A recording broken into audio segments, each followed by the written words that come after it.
The funniest part is that the people that were making noise, the gun did not go for them. The gun came from me, and there was a gunshot in my leg.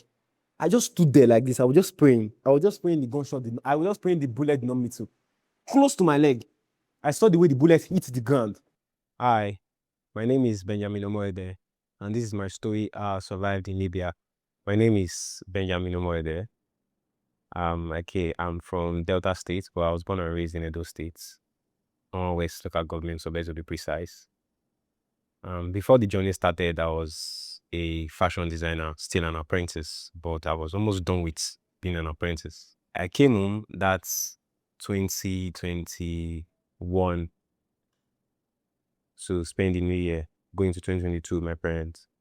And, it was after the new year, after we entered 2022, the 3rd day of January. So I got a call that evening after coming back from where I went to see my friend.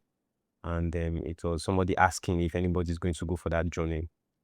And I was surprised because I was scared. So they asked me how old I was that time. I think I was 20 or 21.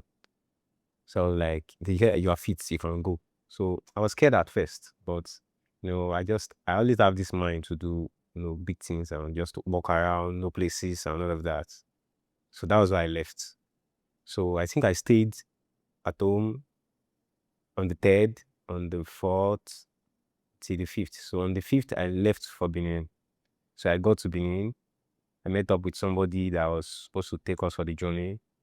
And from on the 5th, we stayed in this place till on the 7th. So on the 7th of January 2022, we left for Kano. Before I left for Benin, I remember that morning when I was about to go to Benin, my mother, I packed my bag from Sobe. So my mother, I was about to leave. The bike was already waiting for me to take me to the park. My mother she held my bag with my hand for like 30 minutes. She was crying, but I did not feel anything. I was just there. It was just like going back to Benin to continue my work. It was just feeling normal until the night I was supposed to leave for Kano. I packed my bag. So the thing is, they even told us that the clothes I took was too much, that we are not going to need it for the journey. So I left soon.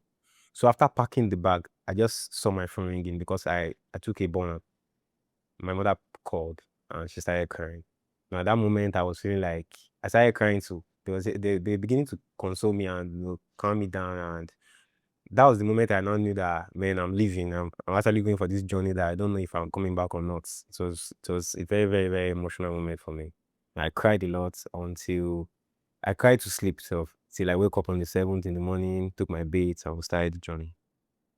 The morning we got to Kano, let me say the night we got to Kano, we could not go to they called the man Alaji, we could not go to his house. So we had to spend the night in an hotel in Sabagiri. I mean, Sabangiri, that's what they call it. So we spent the night. The hotel was very cold. We could never sleep in separate rooms because of the cold at that time. So in the morning, we woke up and we took a keke. I don't remember the place anymore because I was not in charge of the calls because somebody was in charge. And we went to the Alaji's house. So getting there, we met a girl. So her name was Precious, I can remember. And we asked Precious that, how long have you been here? So we started chatting. And she said she has been here for 2 days and there's nobody, and that we are the first person to come and meet her. She was happy to see us. We're happy to see her too. And I think one of the Alaji's wife came and said we will be leading Jalabia and all of that, just to sell our stuff and all of that. So we got the Jalabia, got some other things, got some food, got provisions and all of that. So I think the night we spent, like, we're supposed to sleep that night. That's what they told us. We were supposed to sleep that night. So that night was the night we started the movement. They came around, they took everybody. I think they came with some other people, but they never allowed them to enter the house. So Precious was the only one we met in the house when we got to come. After, that night, when they came in and they were like, we should hurry, that there's no time, they want to leave. It's always in a hurry. No time. You will almost forget something. You will almost. But the thing is, I think we were 3. So we had everything in one bag. So we could not forget anything. Everything is packed and all of that. So Precious came out and she stood there with I think they give her this is it, I don't know what they call it, but this Muslim clothes the women wear to cover their body, they gave her, and we met some people there. There was no time for introduction. But the thing is, it was very small car they brought. The funniest part is that it was when we get to the bush, the Niger desert, because I think they drove for like, I don't remember, they drove for a lot of hours before they dropped us. It was then we now noticed that we're eight. It was like 8 of us that they packed inside the motor. The thing is, while we are inside the car, like when the car came in, people were already inside. So they were like, when you enter, they kick you as if maybe you are just one goose, or they want to pack you like sardine and all of that. So we're just in a hurry. You know, that kind of, we're just, first time, and we want to, move. We don't want no, but they'll be like, if you don't hurry, they will leave you behind. So we're in a hurry. We just jumped in. They packed us. But the thing is, I was lucky because I was the youngest there, so I was the last person to enter, but I was the tallest. Not like the tallest. I have somebody that was taller than me, so I was kind of the last person to enter. So when I entered, I noticed I was with a girl, and that was the first person that did the introduction. She said, "My name is Blessing. What is your name?" The thing is, we could not even breathe. Could not even breathe properly. Like, I could feel my heartbeats, but we were just there. We just packed ourselves. We were just shrinked in one position, and we were just there. The motor was just driving, keep driving until we passed I think it's a border. I don't really know. So we passed the border. We went into the desert. The motor was driving for like how many hours? And when there was this stop, the motor got to, so they dropped everybody, and we took another bus. But I think this one was bigger than the one before. So it was kind of spacious for us to, but we could not see ourselves. It was in the night. We could not see ourselves, but that was the beginning of our journey and everything that we had and everything that we saw in Libya. All right. I think that night when they dropped us at the last bus stop, so they told us, like, they said we should sleep in this hut because there was a hut inside the bush. So we just slept and woke up in the morning because everybody was tired. There was no time for us to even know who is who. So we woke up in the morning and we noticed that you are sleeping close to a girl and all of just like that. So in the morning they separated themselves. Nobody separated us, but I think 4 of them knew themselves. So I think we were like 3 and one other person, Precious. So Precious was the only one who knew us. So she was sitting with us. So let me say like 3 boys, 5 girls. So that morning we just made a quick introduction just to make everybody, understand ourselves and just be fine. So we made introductions, and that moment we just choose who we liked and who we want to sit with. So that was what happened. We just made introduction. Benjamin, she's Precious, and she's Lillian, she's Mercy, she's Blessing, and all of that. That was what we did for the morning. And I think because we took a lot of food, a lot of provisions, so we started sharing the provisions for everybody. She just made sure we are fine. So that was what happened for the next 4 days, I guess. So after the 4th day, they told us, like, they said they were taking us to another camp. But the thing is, it was not far from there. So it was not far from there. So when we got there, we noticed that some people have been there before us, and they could not follow the last transit vehicle. So they left them there, and they added us to the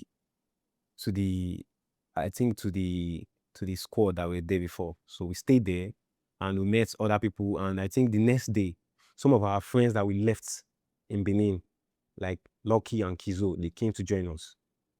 I think it was one night. So I think the first night we got there, we were sleeping, just took our space. We were sleeping, and we just noticed some people came in, and we're like, they started calling our name, and we're like, Kizo, Lucky. So quickly we just settle them in, make sure they sit down, and we're there, I think, for like 2 more days or 3 days before the final vehicle now came to carry us. I could say from Kano, there was no excitement. There has been fear because of the way these people acted, and the way they talked to us, and the way they treated us like we're not part of them. So I think when the last vehicle came, it was also a jeep too. But we did not know that they was going to give us to the Desert Warrior, the Ilos, they call Desert Warrior. So they just packed us. I think we were 40, we were 41, I'll be 43. 41 or 43. I don't remember. When it comes to location, I think this time around we're still in the Niger desert, but specifically we don't know where we are. But I know for that we are still in the, because we had somebody in the desert that we sent errand to go to the town to get bread, to get water, maybe clean water, to get bread and some other things. I think while in that desert, that was the first stop. We were eating chicken. We are still doing fine. There was a day we even kill goats. We are doing fine. We're cooking and all of that. We're having good time. We're even doing introduction and messy, meeting girls. And the thing is, the women were plenty than the men. So, and there was this introduction. There was this time to get to know ourselves. They were all over you, and we did not know at that time that the real journey had not started. So I think when everybody left, that was when I think the van came. We now left for the main desert. So I think they packed everybody, and I was sitting, and there was a very fat woman in my front. We used to call her Mama G. She was there, and I don't want to skip this. Something happened while we were going, because I was not in the same vehicle with Lucky. So the thing is, what happened? I told you, I was like, the first time the vehicle came, they could not carry everybody. So they were like, they take people in 2020. So I heard that, I remember vividly that now 43. So when they took 20 from this side, they took 20 from this side. It's remaining 3. So this time around, they were like, nobody's going to remain. Everybody was going to go. And they were like, they cannot carry everybody. So Lucky volunteered that he's going to stay at the top of the vehicle. And one other guy, they call him Happy. And they say, okay, maybe the last person is small. It's somebody they can just force in. So they forced him, the person, and we are going. So they got to this point. Lucky told us this story. He said they got to this point because it was freezing cold. If you live in the north, you know that January is one of the coolest months in those places, in this part of, even in Libya, January is the coolest month, while August is the hottest month in Libya. So you go to this place, and the vehicle was moving, and the hands were freezing because there was this pipe at the top of the van. They could hold it, and they could no longer hold it anymore. The hands were slippery. They could not feel their hands anymore. They were just there.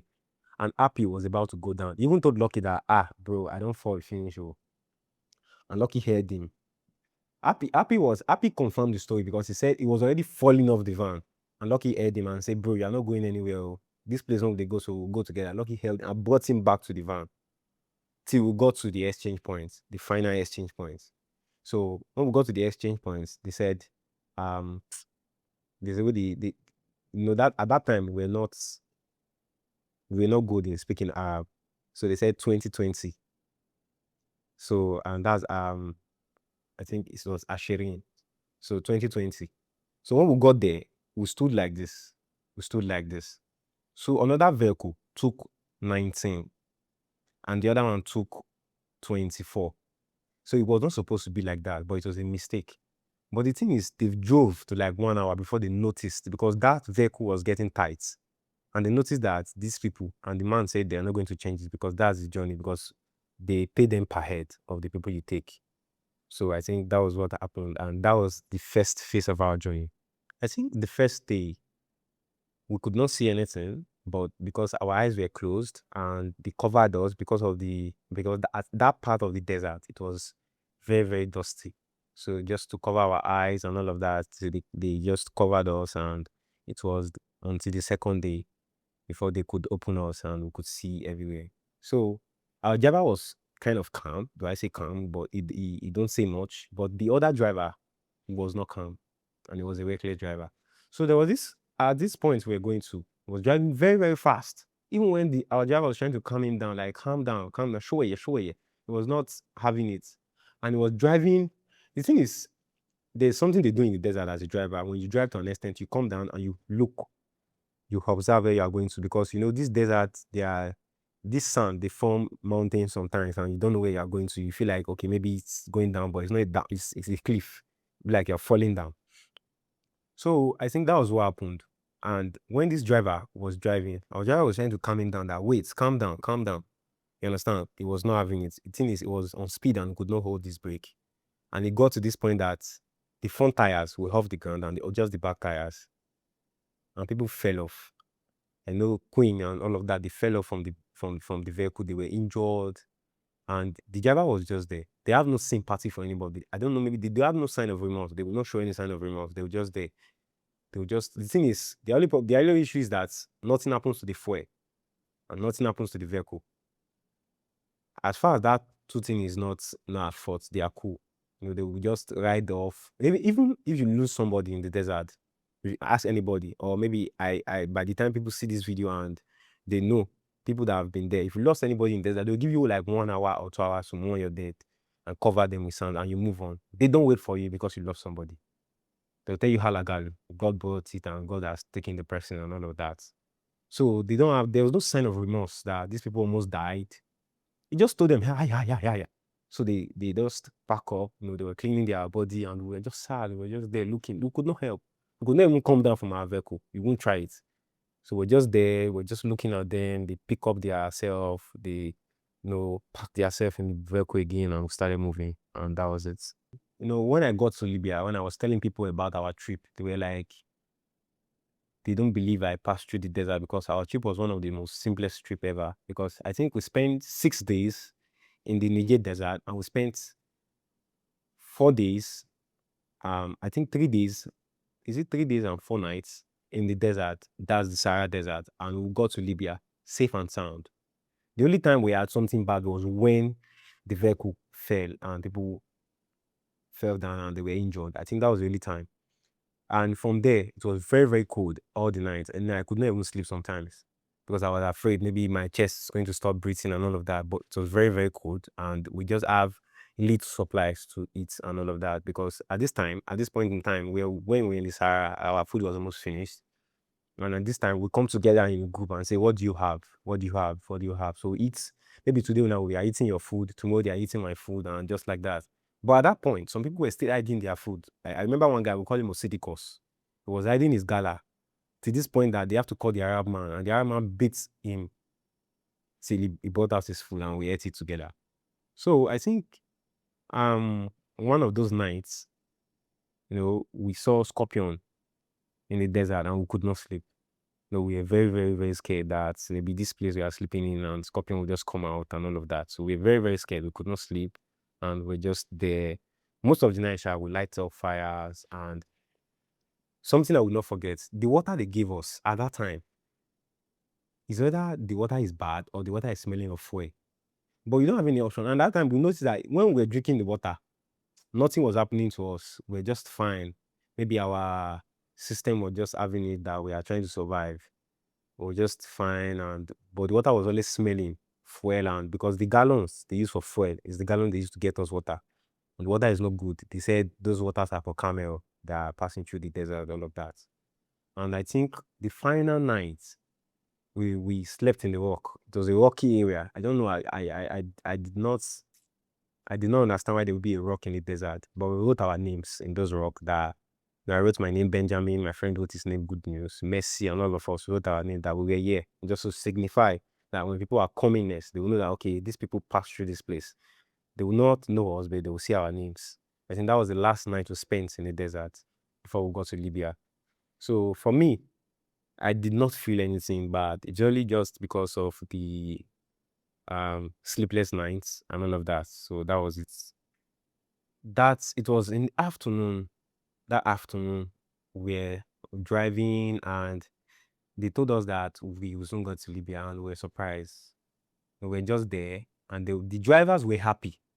They were already banging their cars, but we did not know what they meant by banging their car. So while we were driving, they told us stories that this desert, you can be attacked or people will come just to hijack you and take you away and rapture you and call your family for money. So we were scared. We had that fear in us before. So while we were driving that afternoon, I think it was around 2 to 1 in the afternoon, and we saw another desert warrior coming to our direction. But it was not, there was no, there was just two drivers inside, just the driver and somebody in the passenger seat. So he got to this point and the driver stopped and he brought out this bread. We call it Hamza bread. It's the bread for the Libyans. So that's when you get to Libya, they give you Hamza bread first because there's this history behind it that when they were at war, the bread saved them. So it was their food. It was a way of welcoming us to the country. So they gave us Hamza bread. So I think we were hungry. We were always hungry. So we ate the bread. The bread was very dry, but we ate it. And they told us that we are here, that we are already in Libya. So we did not believe until I think they drive 1 hour more. So we got to Gatron. And when we got to Gatron, they said, Hat Labara, Har. So that was when we got down and we were very happy. Everybody was happy. We were thinking maybe we got into Sabah and all of that, all the stories about this place. Because at that point, we were seeing only one house. It was a big building, but it was fenced. But they led us inside. When we got in there, we were looking all white. Our face was burnt. And the people were just standing and they were looking at us like, where are these people coming from? Where's all these people coming from? And all of that. So we're just there. We're just looking at them and they were looking at us. So I think later, at that point, a man made a statement. He was a driver and he's old. Made a statement. It was later that our blogger told us the meaning of that statement. He said that people, that him himself, his father has been a driver in this road. He has been a driver in this road, and his son is taking over his possession, his place in this driver. That the place we are coming from, there's the people, because people are always coming there. There has been no day, unless you want to rest. That is there people, that where are we coming from? Which country? That is there people, like, because people are always coming. Like his father has been driving this journey, he drove this road, and his son is now driving the road. So we were surprised, but at that time we did not understand what he was trying to say. We were just, they call it Jedit. When I knew in Libya, they call you Jedit. They say Inter Jedit, and so we were just new and we were just looking like JJC, and we're just there. We're just trying to settle down, trying to be fine, trying to get some things, trying to exchange our naira for dinars, trying to buy something. But at that point, we could even buy something with naira, but it was there was no much value. Thing is, what we can get for 1,000, they will say we should bring 2,000 to get it. So we're just trying to survive. We're just giving them their nairas and all of that. So that was our first experience when we got to Gatron. So the name of that place, it was later we now found out that we were in Gatron. So the name of that place was in East Gatron. It was a bad experience because it was not what I was expecting. Neither of us were expecting. Because when we got to Gatron, we met some black people there like us too, but we noticed that they were not Nigerians, they were Nigerians, and they were kind of the caretakers of those places. The thing is, that environment, the building, were owned by the Libyans, but they were the caretaker there. They were in charge of selling and they were in charge of the house. So I think they treated us really bad, that we had to complain, and we're trying to make calls and call our people that brought us there, all those kind of things. And I think we stayed in Gatron for some days. That was why we even noticed that these people are not good. We stayed for like 2 nights. I think 2 nights. That was when we stayed. I think the first night we asked to sleep outside. We were never given a place to sleep. It was very cold, and they knew it was very cold. So we just had to, gather ourselves just to make it warm, and we slept there. And the next night, we slept inside. I think not like inside the house, but it was open. But there was roof over us this time around, and we slept there. That was where we slept. So that was the 2 nights. I think the third day evening was the day they came to get us, and we left. So I think that was the beginning of our trauma in Libya. That was actually the beginning of seeing everything bad. That was the beginning of, they now welcome us to Sabah free. No, I was not able to reach my family. The thing is, I think a day before 16, I think we got to Libya 16 or 15. And my father, that was my father's birthday. And I could not even call him, but I could remember vividly. So the thing is, we could not reach my brother because then we had no phone. And even if we had the phone, there was no SIM card for us to access network. So we're just there, we're just hoping. The thing is, this is the question they ask you. They'll be like, which connection are you from? So some will say Kingsley, some will say, but we're in Kingsley connection. So Kingsley connection brought us there. So Kingsley, okay, no problem. So at that point, I think one person left us while in Gatron. So one person left us. I think they came to take the person and she left.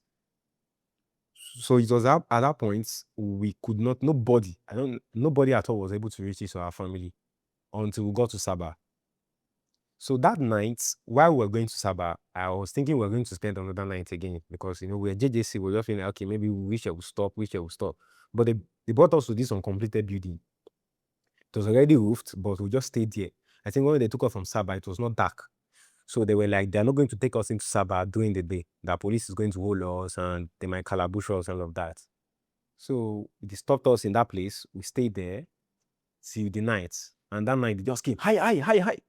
That was how they're always in hurry. So we just entered. I think this time around it was a very, very big truck. So we took our things, we took our clothes, everything, we hopped in and they started moving. So I think it was like 2 hours or 1 hour to Sabah. They stopped again. They said we should come down, that this vehicle is having faults, like they want to get another one and all of that. We did not know that the vehicle was not having fault. That's their usual thing. When they take you to this spot, they will stop you there and they take another vehicle to bring you home. And they said we should just come down, we should not carry. The thing is, I think that time around it was 3 drivers there, 3 drivers. And if you come down with your bag, they will beat the hell out of you. So even the people that were coming down with their bags, because me, I'm not always quick to do things. I'm not quick to come down. I'm not quick to get off, so that I don't make mistakes, so that they don't beat me.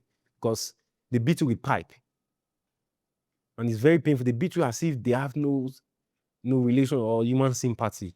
So I was just there. I was looking at everybody as they were coming down. You understand? So anybody that comes down with their bag, they beat the person and they throw the bag back to the motor. That they'll bring it for you. They should not worry. Alas, alas. So we went into the desert again. They asked us to lay low. We slept on the floor and it was cold. But I think I was wearing 3 trousers, 2 shirts, and 2 sweaters. So we lay low, the motor drove off, and another motor came. I think when the motor came too, they were like, higher, higher. So we hopped in. That was the night we got to Sabah. That was the night we got to Kingsley Ghetto. So when we got to Kingsley Ghetto, they just opened the door. As they opened the door, we saw people standing. This time around, it was pure Nigerians. And we just entered, and they were like, back. So we just keep going backward. And they brought us to inside the house, there was this open space at the back. So that was where they laid us to. And they were like, we should drop off all our clothes and we should go and bathe. So personally, me, I was already cold. I was shaking. And when I entered the bathroom, I was like, I turned on the water. It was cold. And I'm like, I can't bathe in this water. It's very cold though. And they said, if we don't bathe, we are not going to sleep. That we're going to stay outside. We're surprised. We're like, oh, pity for us now, this kind of thing. The woman was not even having it. Well, she don't even have our time. Just in Sabah, it's just you follow rules, you don't ask questions. When they say go, you go. When they say stop, you stop. When they say run, you say how far. You don't ask questions.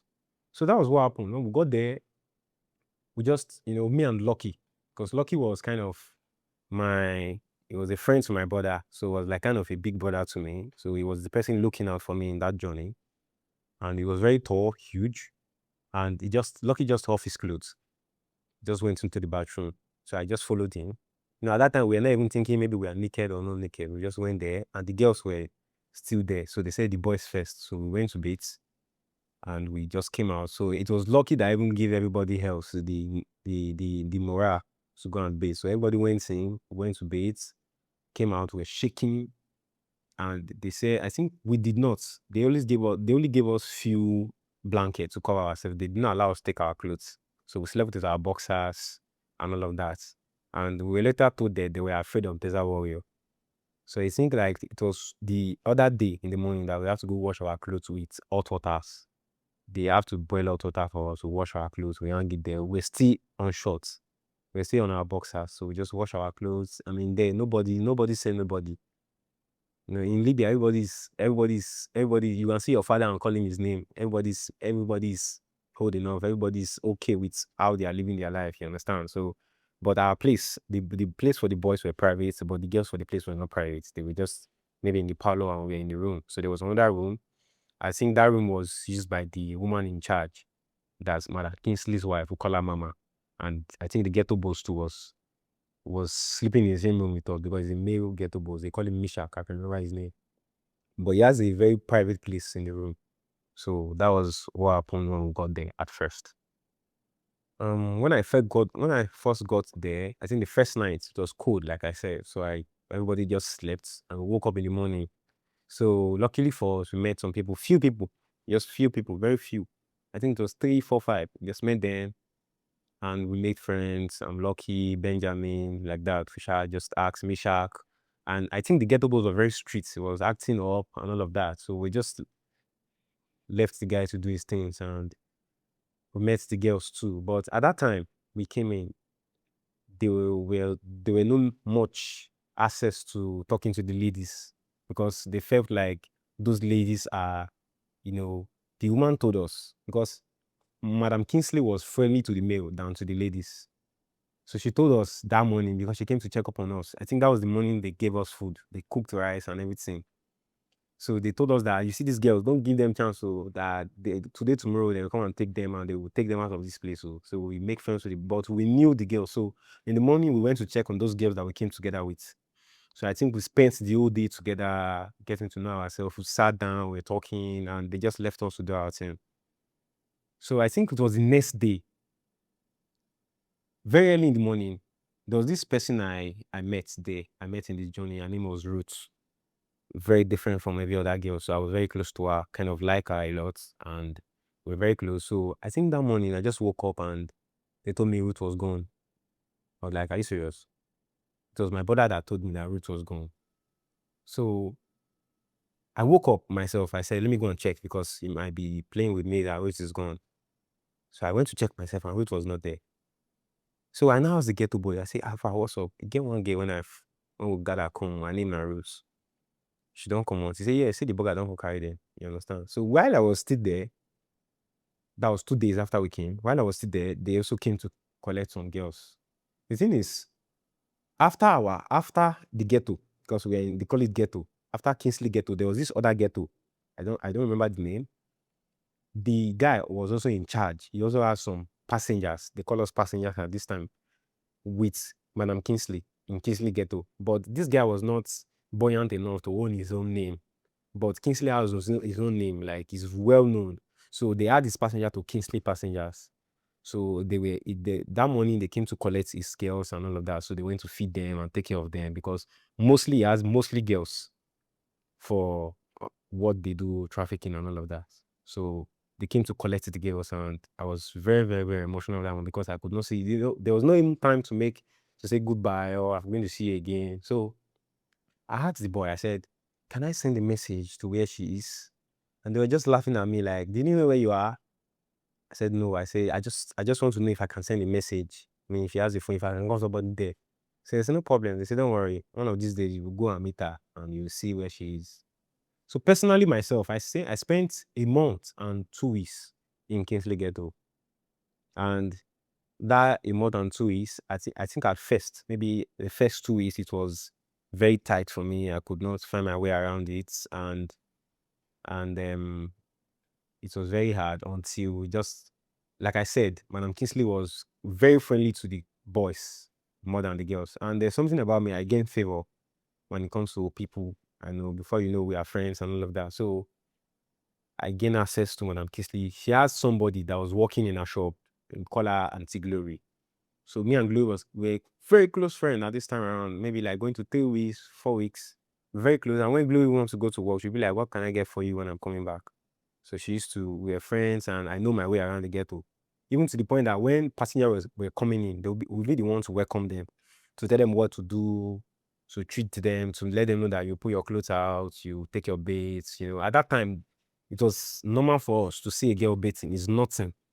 When you look at them, do baits, go to sleep, and we'll let them know where they are sleeping, let them know when they will eat and when they will not eat, let them know that they are making noise and they're not making noise. Because in the ghetto, you can't just talk anyhow. We're talking very, very, very, in a very, very small way, cheap chats, but they are talking with somebody, but you can't make noise. Because they will say if you make noise, the police might come and bust the ghetto and all of that. But while in that ghetto, I had a very, very bad experience. Because at some point there was this passenger that came in, because I myself, they did not pay my money very fast. But like I said, I gained favor from Madam Kingsley. So she was not worried about me. She was not even worried that they've not paid my money because I was the youngest. She would call me and ask me that what are they going to cook for the passengers? You understand? And I'll be like, no, let's make spaghetti, let's make banku. We used to make banku. Banku was one of the food we ate there. We ate banku a lot. It was in Sabah that I learned how to make banku. So we used to make banku a lot, and like that. So my experience there was, the bad experience that I had was, there was these passengers that came in and their money were delayed. I think Emmanuel and one other person, I could remember them vividly. And they were saying, like, call your family, call your family, call your family. And they were calling their family, but I think their family were, trying to relax, and they say nothing will happen to them, all of that. So one day somebody just came in. That guy was very, very black. His color that was very dark than our color. And we knew that he was not a Nigerian, but he was speaking pure Arab. You understand? So Madam Kingsley was she could speak good Arab too. So the prior to the day that Mohammed came around, they told us that somebody is going to come and is going to force your family to pay that money that you don't want to pay. So we're like, we were jadid then. We don't know what they were saying, and we don't understand what they were talking about. So the next day, when Mohammed came in, they were like, we're in Asma, we're in Jama, Nigeria. So they brought Emmanuel out. As they brought Emmanuel out, he just told Emmanuel, like, it was a chair like this, but not as high as this one. So he said he should stand in the chair. So he stood in the chair. I was thinking maybe it's a play. So they were in the roofing, they don't have decking like this. They just have wood and roof and zinc. They tied his both hands to the roof, and he was pinning Emmanuel. They beat Emmanuel to the point that his finger, this one, was not working anymore, even till he left the ghetto. Emmanuel was bleeding. They beat Emmanuel, and what happened was they called his family on video call. It was that instant they paid his money. The man left, bring Emmanuel down when the family paid the money.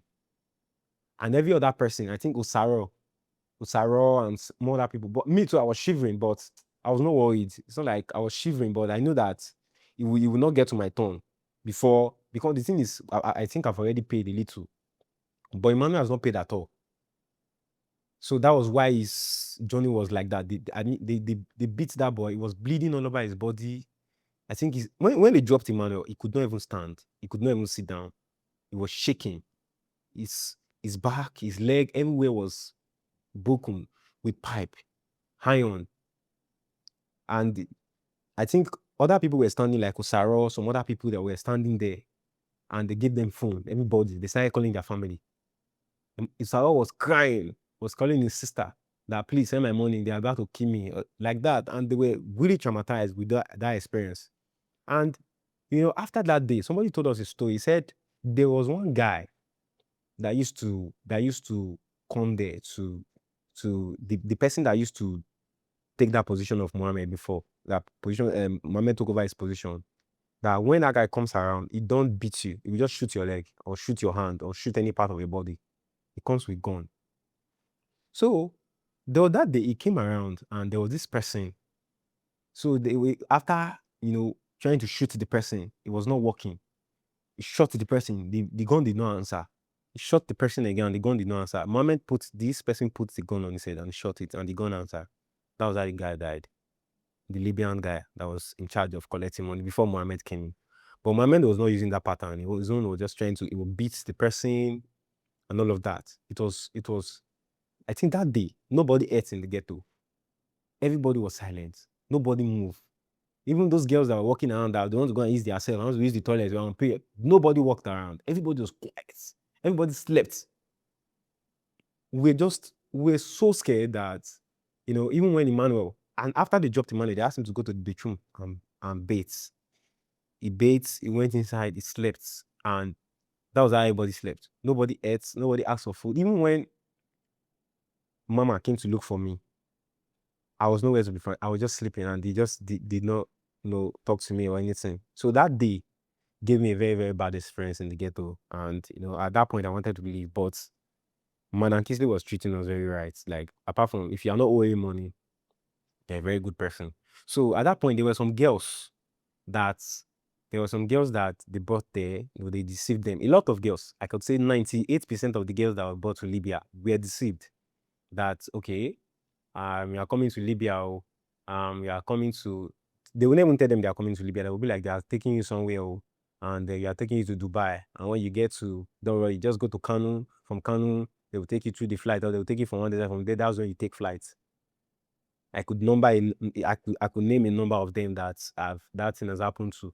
So at that point, there were some girls that were still in that ghetto that when they got there, maybe because of their looks, or maybe because of the way they were looking, or maybe because one reason or the other, they were just left in that ghetto. Nobody came for them until they will now come home and say, so get up or sell them. Then if you say they'll be like, look at her, they'll snap pictures and they will say, okay, we'll give you 2,000 Libya dinars for this one, or we'll give you 1,500. She's not looking too good. She's not going to attract customers, or she cannot walk. That was how they sell girls. I was there. I saw them. Like, I saw those things for myself. And, we felt really bad because after like 2-3 weeks in the ghetto, we had this bond and we were like friends and we were like family because they were the only people who cared about you. You know that you are not awake and you are not outside and they've not seen you today. Sometimes they even help us to watch our clothes to those girls. They used to take care of the ghetto, clean everywhere, sweep and all of that. It's their work and they used to check up on you. And, I was opportune because while I was in the ghetto, I had families who could send me money, and some of them, they don't have anybody. They could not even call their parents that they are in Libya. So I used to take care of them. And when Sister Gloria would buy me something, I'll keep it. And I'll be like, Joy, have you eaten? Mercy, have you eaten? They'll be like, no, they have not eaten. So I'll share the food. I will share it for everybody, make sure you're fine. So the thing is, that thing I was doing, Madam Kisley, was washing them too. I think that was the reason why she showed me a lot of love, because she knew that I will never eat alone. I'll give them a little, you make sure you are fine, you make sure you are fine. And the thing is, when I got there, there was something that was not happening in the ghetto that began to happen. Before I came in, Shajab told me that they don't allow boys and girls to sit down and talk. But me, when I came there, I was sitting with them. I could even go to their sleeping place and sit down and we gist and we talk and we laugh. I would even sleep there, but I don't pass the night, go back to my place where the boys is supposed to sleep. So there was this bond. And all of a sudden, when we just come in and they begin to sell these girls, you begin to feel bad and you be like, what could happen to me if I was a girl? You just wake up one day, and the thing is, these people don't even know where they are going to. They don't even know the life they are about to live. They don't even know that. They don't even know the next thing that's supposed to happen to them. I know somebody that is still there. A lot of them are still even there that, they left home, they were deceived, they were brought to this country, most as a virgin. Some have not even seen man in their life, and they came in and they forced them into something that they did not plan for. I was told, while I was going to Tripoli, I met some friends again, and they told me that while they got to the ghetto, if you did not want to sleep with these men, they would burn your private part with candles. They were treated very bad. I could not even, when I was told, I told you, I mentioned that there was this ghetto after our ghetto, and they said they are going to take me there one day. So I think that day, because there was this level I got to in the ghetto, I could go out. I could go out. I was no longer a passenger like that. I could go out and I could, do some things outside. There was this day we went to fetch firewood. It was already falling, so we went to tear it and bring it inside. So the boy now cut me. He said, "You know that place I was telling you about that you are going to go?" I said, "Yes." He said, "This is the place." So when they saw us, because we were friends and we were close, they opened their gates. And from where I was standing, I could see girls, the way they were roaming around, dressing short and almost half naked. So deep down inside me, I could tell that, okay, this is a place. They call it, in Libya, they call it connection house. That this is a mini connection house and a ghetto. Mind you, a ghetto is different from a connection house. Ghetto is where they bring passengers in. From there, you go to your place, where you are going to. And connection house is where they bring guests in and they turn them into sex slave. So I could see from where I was standing that this is a ghetto, this is a connection house. So, I did the urge to even go there and ask for that my friend again, or ask for that person was not even in me anymore. So I just left, and that was it. So something also happened. I think there was a day, the landlord of the house we were living is a captain in the Libyan army. So he was always coming there to check up on us, to check up on the people, to check up on passengers, just to make us a subject of caricature. So that day, I said, Lucky, this person, this my brother, I could say my brother because he was a friend and a family friend. And my other brother grew up together. So Lucky is huge. He's a footballer. If you see him, he's just like this. His chest is wide. He's always training and always like as if he's going to the military. So That day, Lucky was coming out from the door. So the man came in and he was checking everywhere and he saw Lucky. So he pushed him to the wall and he was trying to measure his height. And he noticed that Lucky was wider than him, taller than him, and he was more fit than he is. You understand? So he slapped Lucky without any reason. And when he slapped Lucky, the whole ghetto seized. Everybody seized like the whole place everybody heard the sound of the slap. And Lucky was just there looking at him. At that point, there was about to be a fight or something like that. The matter was about to escalate till Madam Kisley stepped in.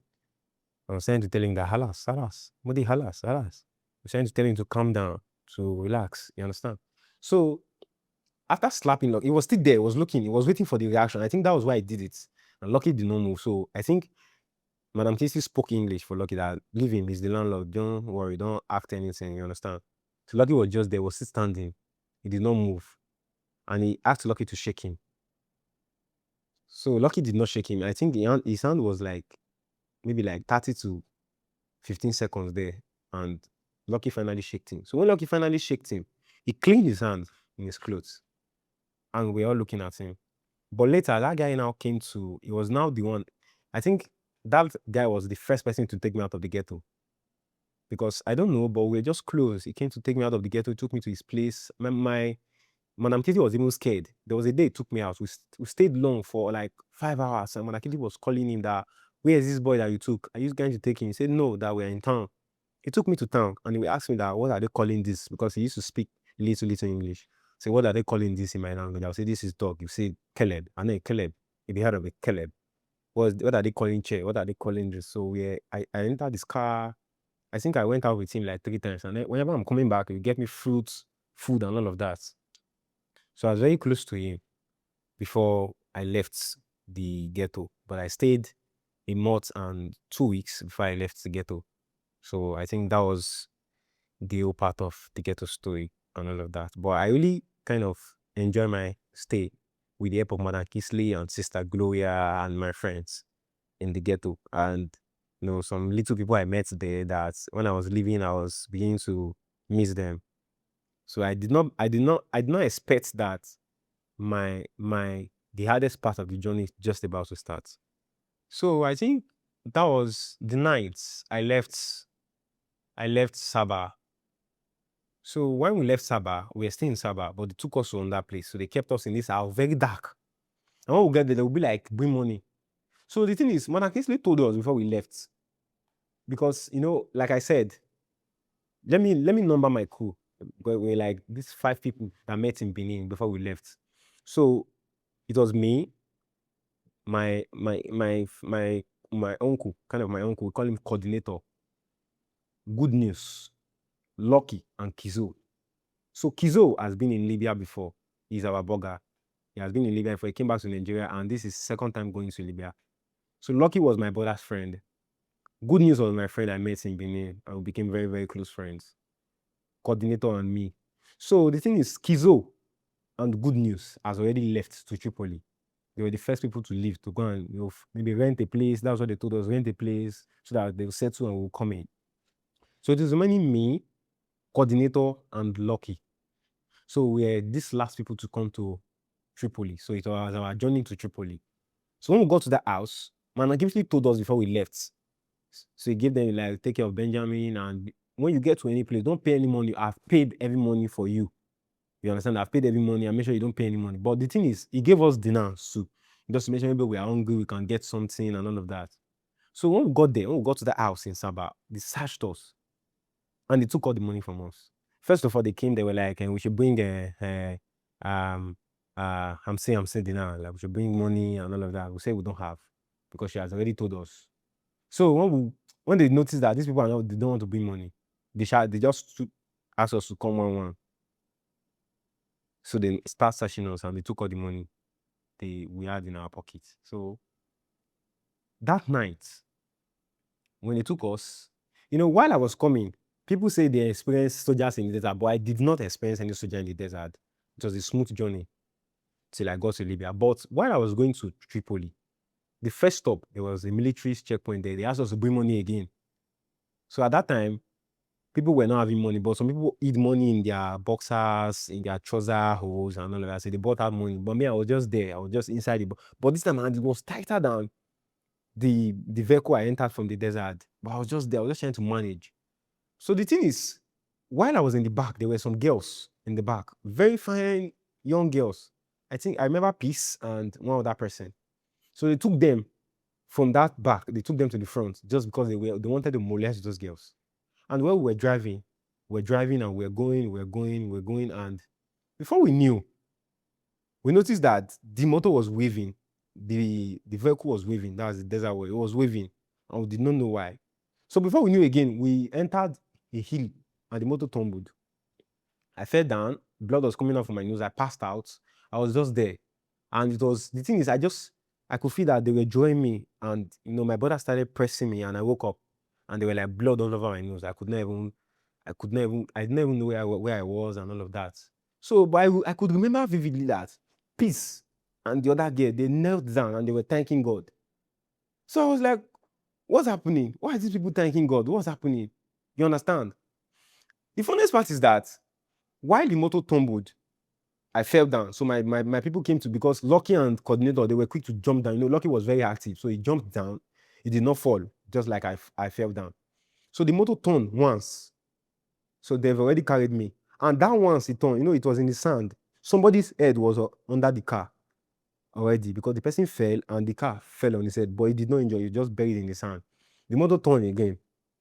All this time when we were trying to rescue ourselves, they were just looking for Wala. When Wala means lighter in the Arab. They were looking for the lighter and their Marlboro. Marlboro is cigarettes. That was the only thing this Libya were looking for. They didn't even know if somebody was on the floor, maybe somebody happened, anything, anybody's missing it. But that was the only thing they were looking for. And I was just beginning to wonder. I was not even paying attention. It was my brother that even had to tell me that this is what happened. That this is what they were looking for, lighter. But I was paying attention to those girls that were thanking God. That what happened? Why are they thanking God and all of that? That something happened and you are thanking God. Are you serious? I was not happy. So it was when we got to Brack. There's a place we got to. The name of that place is Brack. So when we got to Brack, that they now told us that this is what happened. Because it was Peace that even helped me. Because of the accident, they have to drive to Brack. Because we're not supposed to stop at Brack. We're supposed to stop at Seraph. So it's when we got to Brack that night, because of the accident and all of that. Because I think I was not the only one that was injured. So they had to clean us up and all of that. So when they got to Brack, that Peace cleaned me up. That Peace now told me that this is what happened. So before the accident, I said those guys were at the back. So they took them to the front. So when they took them to the front, they opened their leg like this. And they were putting their hand into their bodies. They draw their clothes off. So it was when they were trying to molest those girls, trying to touch them, that the driver was not paying attention. That when he hit that hill, the steering left his hand and the motor tumbled. That was what happened. So when the motor fell down and they came out, they were thanking God that, God, thank you, you saved us. So if not, these people were about to molest them and all of that. You understand? Because Peace, according to Peace, she said she just finished paying her madam. Because at that time, I did not really understand much about this pain and all of that. So I was just like, she said she just finished paying her madam. She wanted to go to Tripoli. She wanted to try crossing and all of that. That was why she was in the bus. And Peace took care of me in Brack. So while in Brack, there was this little girl. The funniest part is that this little girl left with us. She left from Madam Kingsley's ghetto. So she was given to, I think it was 4 of us that left from Madam Kingsley's ghetto that day. It was me, Lucky, Coordinator, and that little girl. That Coordinator the woman gave it to Coordinator. I gave her to Coordinator and said, please take care of this girl for me. So that night when we were in Brack, they just came that night and they said, all the guests, Madam, Madam, higher. The girls should stand up. You understand? So they wanted to take them. But the thing is, Peace and one other girl did not stand up. They were like, they are not going to go. So they dragged them. So Peace, I think I saw Peace later in Tripoli. She was the one giving me the gist that when they took them, they forcefully tried to sleep with the little girl and she started bleeding. Do you know that this girl bleed from Sabah? They took her on a direct motor from Sabah to Tripoli to treat her because they forcefully slept with her. So it was they took them from us, and that was how we left from. I think the next morning we left that night. Those girls continued their journey that night, but we stayed that night and We left it the next morning to Seraph. When we got to Seraph, it was another worst journey because in Seraph, we were treated like trash. We were treated like we're not human beings. And that was where I met Trauma and Tega, two girls. And I met one other person, Survivor. His name was Survivor. So that was now we started on that journey. Even in that, I was beaten mercilessly in Seraph. Because, we are Jedits. We did not understand when they say higher. Hazy Lotta, MCG. We did not understand then. I did not. I was in the ghetto. I did not understand those things. So when they said higher, I was still sitting down. You understand? But the thing is, I noticed that people were running. So me, I was just sitting there. I did not know why people were running. So when they came to where I was, they beat me message. Even they beat me to the extent that my brother was even feeling pity for me. So I stood up. They beat me to the extent that they noticed that this boy was not having, like, I did not even understand why they were beating. I did not understand what they were saying, and they left me. So that was when those girls now started feeling pity for me. You understand? So I think after that day, it's not like they were even leaving. They just wanted to count us. They gave me chicken and all of that. So while we were going, mind you, I said I spent 4 days, 3 days and 4 nights in the desert. But do you know that the journey from Sabah to Tripoli, I spent a week and 2 days? That journey is supposed to be like 3 days journey or max 4 days. Some people go from Sabah to Tripoli. They go 1 day. But I spent 9 days in that journey. And it was the worst journey ever that I've ever had. When we left Brack, we went to Seraph. From Seraph, I did not know the next place we went to. So when we got there was no water. There was no food. There was nothing. They were even making us to clean up the whole place, pick up their Dead Sea and all of that. And the thing is, we noticed that those girls we were living with, those girls, the Choma and Tega, whenever we get to, maybe we are asleep, maybe before we even get to Seraph, before we even get to the next place, that's after Seraph, before we get to the next place, we notice that when it's night, we don't see them anymore. They'll take them away from us and they'll bring them back in the morning. And when they are coming in the morning, those girls always come with food. And we ask them, where did you go to? They say, we should not worry. So there was a day that it was very cold that day. And Tega told me, he said, these people are sleeping with them. That they take them, mostly the police. And because it was police that were in charge of that journey, that the police sleep with them and they give them money, they give them. But the thing is, because I noticed that whenever those girls are around us, they don't touch us, they don't shout, they don't behave anyhow. But those girls could speak out because I think they were in Sabah for like a year. So they understand the rules and regulations, they knows all these things. And the journey was easy with them. Not like too easy, but I feel like I wish they were not there. Maybe something else would have happened to us. So when we got to that place, we were just there. I think that place we even spent like 5 more days. And those days we spent there, we did not see those girls. They were just somewhere else and we were just there. They were cheating. We did not even have money to get biscuits. I almost died. Whenever my brothers go to seek for food, maybe they go to beg for something, they will bring like one or anything just to give me to make sure I'm fine. You understand? So that was how we lived in that place. That was how we were doing. That was how we were trying to live our life till we got to one place. I think that place was when they separated us. Those going to Tripoli, those going to Supata, those going to Zawiya. You understand? And when we got to that place, they kept us in a room that was smelling. I think there was piss all over the floor. It was smelling, but we just had to sleep there. Don't have any options and all of that. So that was the first night we spent together with those girls. And they told us a lot of things about the country, about all of that. But the thing is, from Sabah to Tripoli, it was really a tough one for me. It was a bad experience. I felt sick. I almost lose myself. I was not fine physically. If somebody see me, I will know, yeah, this boy is not fine. But I was just trying to survive. It was just on survival mode. I was just there.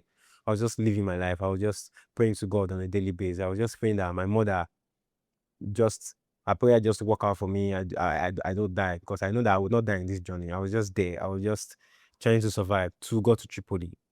So when we got to Tripoli that morning, they called cab for us to come and take us to our various places. So I think that was it for the journey from there to Tripoli. And mind you, when I was in Sabah, I was able to talk to my family I was able to talk to my father, my mother, my siblings, but not all my friends. So I was just there. I was just able to send messages to them till we got to Tripoli again before I could be able to talk to my family. So that was it for the journey to Tripoli. So when I got to Tripoli, it was in the morning we got to Tripoli. So I think they've made arrangements for us. That was the coordinator, the person that was my uncle, that one was a blood relation. So there was this friend of his that he talked to when he was in Sabah, because that person was already in the country before we came in. So they said there's this place, they call it Lawaju. When you hear Lawaju in Libya, it means it's a car wash. That was majorly the work Nigerians are doing there and other people. There's Sudan, Niger, all these other people, they are doing this Lawaju work in Libya. So when we got to this Lawaju, we noticed that there was already people there, you understand? But we could not even, they did not even allow us entrance to even sit down and even welcome us or give us something to eat or something to wear or for anything. Because we already lost our clothes in Sabah. Like I said, that truck that took our clothes did not bring it back. So we already lost our clothes in Sabah. You understand? So they didn't even allow us to sit down. So what we did was we were going to call Kizo. Kizo, what's up? We're in Tripoli. Oh. And Kizo now told us that the house that we gave him money to rent, that we cannot even come there. That the landlord said we cannot come into the house, that the normal one and two people in the house, so those kind of. So we were frustrated. But the thing is, God actually came through for us. There was this person Kizo met before then, so he told the person that he's looking for somebody that will work in his Lawaju. You understand? So when we got there, when we went to that first Lawaju, that they could not even allow us enter and all of that, because even the master of the Lawaju, the Mudi Kebi was there. So we just left, said we should take another bus to Shara. So that was when we went to Shara. So when we got to Shara, I said we should stop at Sharatisa. We stopped at Sharatisa in Tripoli. So when we got there, they were even happy to see us. They welcomed us, and it was a big workshop. When an Arab man say workshop, means it's a big workshop. The workshop means when there are other jobs they are doing in that place. There could be a lawaju, there could be a mechanic. There are other things they are doing in the shop. So, but we came for the lawaju. So while we came there, that day they gave us a place to stay. They were like, okay, we can stay there. We can stay in this place while we're working in this lawaju. So me, I was new, and while we started the lawaju work, I think the first day there was water. And it's January, it's still cold, February. So everyone was still cold. I was not having it, and I was like, I cannot work this work. Mind you, I said I was a fashion designer before I left Nigeria. Good news was the weather. And weather is a high-paying job in Libya. Very, very high-paying.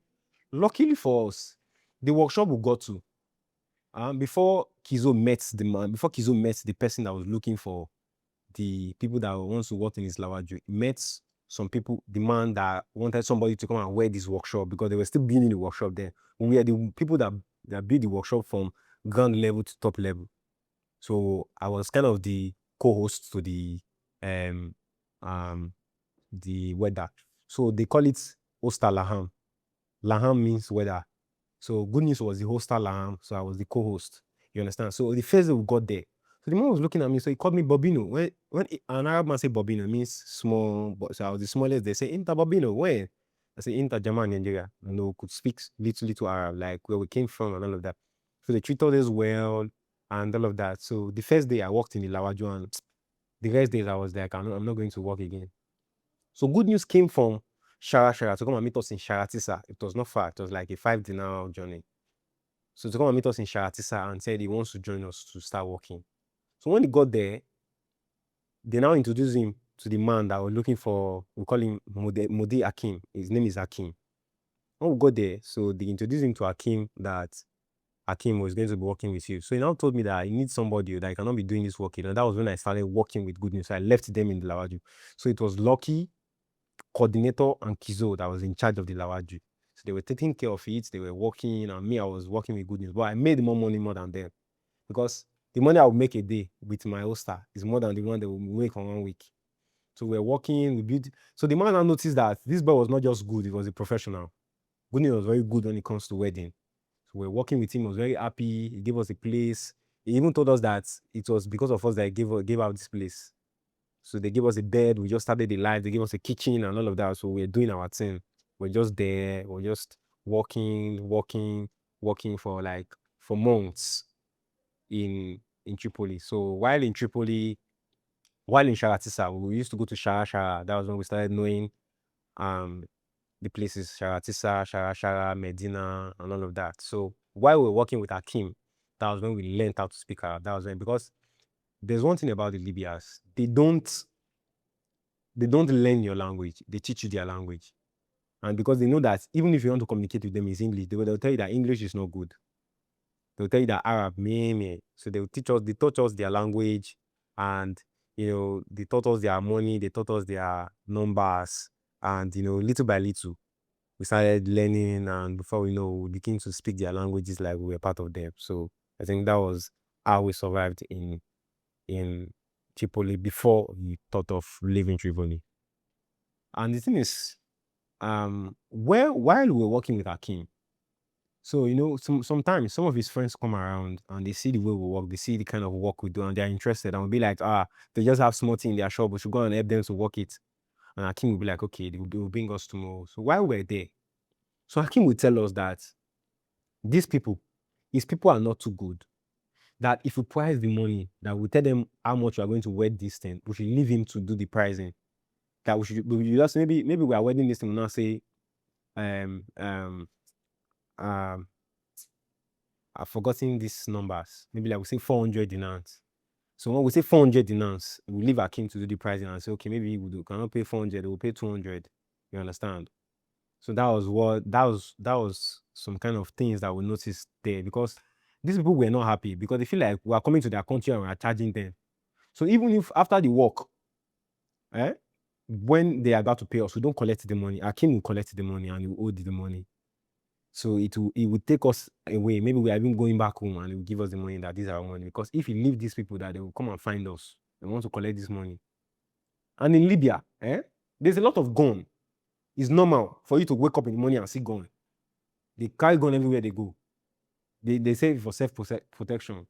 They harass you. They might see you in any sharp corner. They would ask you, where's your money? Where's your phone? Where's your telephone? Where flows? They will ask you. That's what they ask you, and they will take it and they will leave. While in Tripoli, we notice that when we get a phone, they don't give us receipt. Because you know why? You might get the phone, and before you get to the junction, they might come to collect the phone. So it was a very, very bittersweet experience for us. We're trying to adapt, we're trying to survive, we're trying to be human, we're trying to do everything possible just to make sure we're fine. The thing is, at that time, why the country was not sour for us was because while we were living in Tripoli under Hakim's umbrella, Hakim was looking out for us. We did not notice until one day when we got to a Dukan. Dukan is a supermarket, so call it Dukan. So while in the Dukan, when we were going to the Dukan, we saw a car following us at the back. So he did not on his lights. So he was following us and we were scared. We began to walk fast. But we needed what we wanted to Dukan, we needed it. If not, we would have turned back and go home. So when we got to the Dukan, we were there. And when we picked what we wanted and we came back to the shelf to pay, we noticed that Kim was there. So when we paid, when we put everything and he calculated the money, so the man was like, halas, be flu, halas. So we did not get it. We were like, what's happening? We were even scared. But Hakim was just there, was looking at us. We did not know that Hakim has already signaled the man that he's going to pay, that he should leave us. So we started laughing. We were just there laughing and all of that. So while we're in, I think the first time, because we went back to Tripoli after the crossing. So while we were in Tripoli the first time, there was not much of any bad thing that happened to us because we were under the protection of Hakim, because Hakim was this bearded man. And in Libya, they respect these bearded people a lot. They be like their elders in the mosque. So we're under his protection. And at that time, Hakim was showing us his good side. So it was the second time that we came in that Hakim started showing us his bad side. So we're just there, we're just trying to survive everything till just one day, our brother just came in and said we are leaving. That we are going, that, pushing time is almost near, that we are leaving Tripoli. That was how we left Tripoli to Adulet. So we left Tripoli, we went to that place, hoping that we'll go for pushing. So when we got there, this Kizo, I said Kizo is our burger. So when we got there, we were there and they took us to one uncompleted building to live. So they did not take us to the house they were living in. So when we were there, we were just, that place was, the uncompleted building they took us to, it was kind of a farm. They used to keep sheep there. So when we were still there, I think there was a day somebody came in and the person was just knocking on our door. He was banging the door. It was just me, good news, and coordinator there. You understand? And Lucky. So while we're still there, we're just hearing banging in the door and we're scared. We're like, this maybe these people has come. Maybe this police and soldier are here, all those kind of things. You understand? So we shall summon the courage because me, I wanted to jump the window. I wanted to jump and run away. But there was already somebody in the roof. Because I think there were 3 of them. One was wearing a police uniform and the other one was there. So the elders among us just say, okay, let's go. Even if they are going to arrest us, even if anything is going to happen, we are going to tell these people that we are not here alone. That we came with somebody, that they will call this person. This person we are living with, this person that brought us there, Kizo gave him money to take care of us. You understand? And he gave us that house, not knowing that he did not settle. But the thing is, he knew the person that owned the house. He worked with the person before. So he had the key to the apartment. So when the farmer noticed that there was movement in the house, he called the person. So he told the person that we're always leaving, that if he comes back, that he will not meet us during the daytime, that will meet us in the night. So we're already sleeping in the night that he came in. So they were all over everywhere. I think 3 of them. One was in the roof, the other was in the gates, and the other was in the house, the room gates. So we shall open the door and they were asking us, they were speaking Arab. And we were like, we're not having it. So we did not understand what they were saying. We're just saying, sure, yeah. We're not too good with Arab. They were too good in speaking fluent Arab. So we're just trying to calm him down, trying to let him know that Abdallah brought us here. Abdullah. We're like, saying Abdallah. So the guy is a Nigerian guy. He's even an Igbo Nigerian guy. So he has already stayed in the country for long. So it was the one that brought us there. So we went to call Abdullah that night, and I think my brother has a phone. That was the day we even noticed that he has a burner. So he gave them Abdullah's number. They called Abdullah, and Abdullah came that night, and Abdullah was telling them that he was the one that brought us here. So it was that night that we discovered that Abdullah did not even tell the man that we were in that house. So that night, we're like, after after everything, they settled down, they were like, we should sleep. MC now. We say we are not going to sleep again. We were already scared. We were like, because me, they always look out for me because I was already scared. And I told them that I cannot stay here again. So we all went to Abdullah's house. We went to sleep. We went to do everything. We just were there for a long time until someone else stepped in. This other guy stepped in, and when he came, he was also Abdallah's friend. So he came to Abdallah's house that day, and he was like, Ekene, his name is Ekene. He was like, Abdallah, why is your house packed up like this? What's happening? And Abdallah wanted to lie. So we told him that, bro, this was happening. And he was like, are you serious? With all these kind of people, this is what you do? So Abdallah was not living in a flat. He was living in one room. But he has a parlor, 1 room and parlor. So Ekene has this, he was living in a flat, but there was nobody. And his house was even more calm and peaceful. So he took us to his house that day. We were like, we should be coming one by one. So we were coming one by one, and we were just going to his house. So we stayed in his house for some days. We stayed in his house for a couple of days. We stayed there for some time. It was free with us. We were eating, doing all of it. And one day we just wake up and we said we were not going to stay again, that we want to go to the camp. Since Kizo is not going to push us, we're going to push ourselves, that we are going to the camp. That was how we called. Because mind you, there was a guy with us that has 2 children. He's currently in Europe and he's currently in Italy. The children name is Siva and Richard. So they were with us. And they were in that condition too. And when Abdullah, it was even those children that Abdullah and that Ekene saw, that he pitied on them and said, okay, please, I'm going to take these children out of this place. So they left, because of that issue, they left the camp. They left before us. Yeah, I now remember the name of the place. It's called Zuara. Zuara is a seaside, not a camp. So, but the thing is, from Zuara, you can easily go to the seaside to even push in Zuara. So, but we're not in the camp. We're in the living house. So that was now we now went. We just wake up one day and we said we are leaving. We are going to the camp. We want to go because, if you go back to my story and remember when I said we met a girl in the desert, Blessing. So we even got to the ghetto the same time. She left before us to Tripoli, and we she came to the camp and she crossed. She's even in Germany now. She has given birth. She's with her husband in Germany. So she was even the one while we were still in Libya. She now called my brother, that's coordinator, my uncle, and said, "Coordinator, what's up? I don't wish." Or like, "Blessing, are you serious?" So he now give us this ginger, this mind to say, because we did not come to the country to come and play now. I think it was already like going to June at that time. We're like, we'd not come here to come and play now. Let's leave for the camp. Let's go to this camp. They were even the one that ginger said, "Okay, let's go to this camp that these people push with. Let's go and let's see what's what will happen in this camp." You understand? So that was how we left. Oh, me, coordinator, good news. So we left. I think Siva, Richard, and his father were still in Ekene's house. So we left to the camp. And when we got to the camp, I don't specifically know the name of that camp, but it was between Suprata and Adulet. So we were there and we noticed that, okay, this camp was fine. At first, it was okay. So we now told Papa Siva, say, "Okay, you can come in. Oh, this is the place Blessing used for traveling and all of that. Oh." So while we staying in the camp, it was something else. So little by little, this place that was supposed to keep us safe became a prison.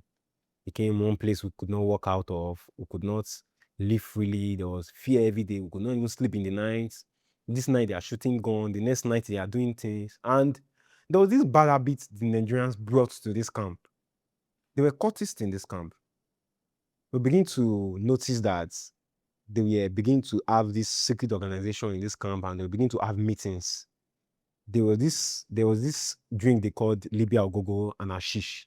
They used to sell them. People who have been to Libya and people who are in Libya currently, they see this video, they will know that they know what I'm talking about. They call it Ashish. They call it Maggi. So they smoke it and they sell it in the camp. There was this the main pusherman of this camp is Amam. Amam is dead now. And he was in charge of this Maggi and all of that. So there was a lot of atrocity going on in this camp. They will bring girls and they will begin to share these girls within themselves. They'll begin to sleep with the girls and say, "If you don't give me your body, they will not push you. You not enter the right boat. You go and die in the sea, or they will calabush you." All of that. The thing is, this camp, when I came in, it was different, But we had ghetto bulls. Our ghetto bulls then was Khalifa. We had these ghetto bulls, and these ghetto bulls were part of their court group. And the Nigerian owner of our camp then was FRO. FRO is still they are still looking for him till today, because he left with a lot of people's money. He ate a lot of money, and people died in his custody. So it was a lot in that camp. Like, the thing was, it was beginning to turn into a nightmare, because people were beginning to get sick. There was no food for us to. There was no food to eat. Shooting everything in the camp and all of that. Would not even. Sometimes there would be nowhere to sleep. The thing is, the camp was already full, and they were even building out outside, and they were still calling people to come into the camp, and there was no pushing. Pushing was not going on, because I think there was no rescue in the sea. And we just learned how to survive. There was this language you learn in the camp. Anytime come 6 o'clock. Anybody in Libya knows this slang, that anytime come 6 o'clock, you can wake up and they'll say, "Alpha, oh, yeah, you don't be, you don't they go this thing." And in that camp, we now learn something survival. We call it rescue. When you have food, I will come and eat in your place. You are rescuing me like that. And when I have food, you come and eat in my place. I'm rescuing you like that. There's this, when you go to an extent that everybody now has a spoon. Some people do not even use spoon again. They use their hand. When they see you, you don't even have to call them. When you are eating, they will sit beside you. "Alpha, rescue me." So you will not even want to, because you know that they are not surviving. So while in the camp, I met friends. I met a very, very good friend that I later lost in this journey. They died. It was very painful, but I didn't get to see them again. I met Abel. Abel died. I met Happiness. Happiness died. I met what's his name? Marvis. Marvis died. I met another Happy. She died.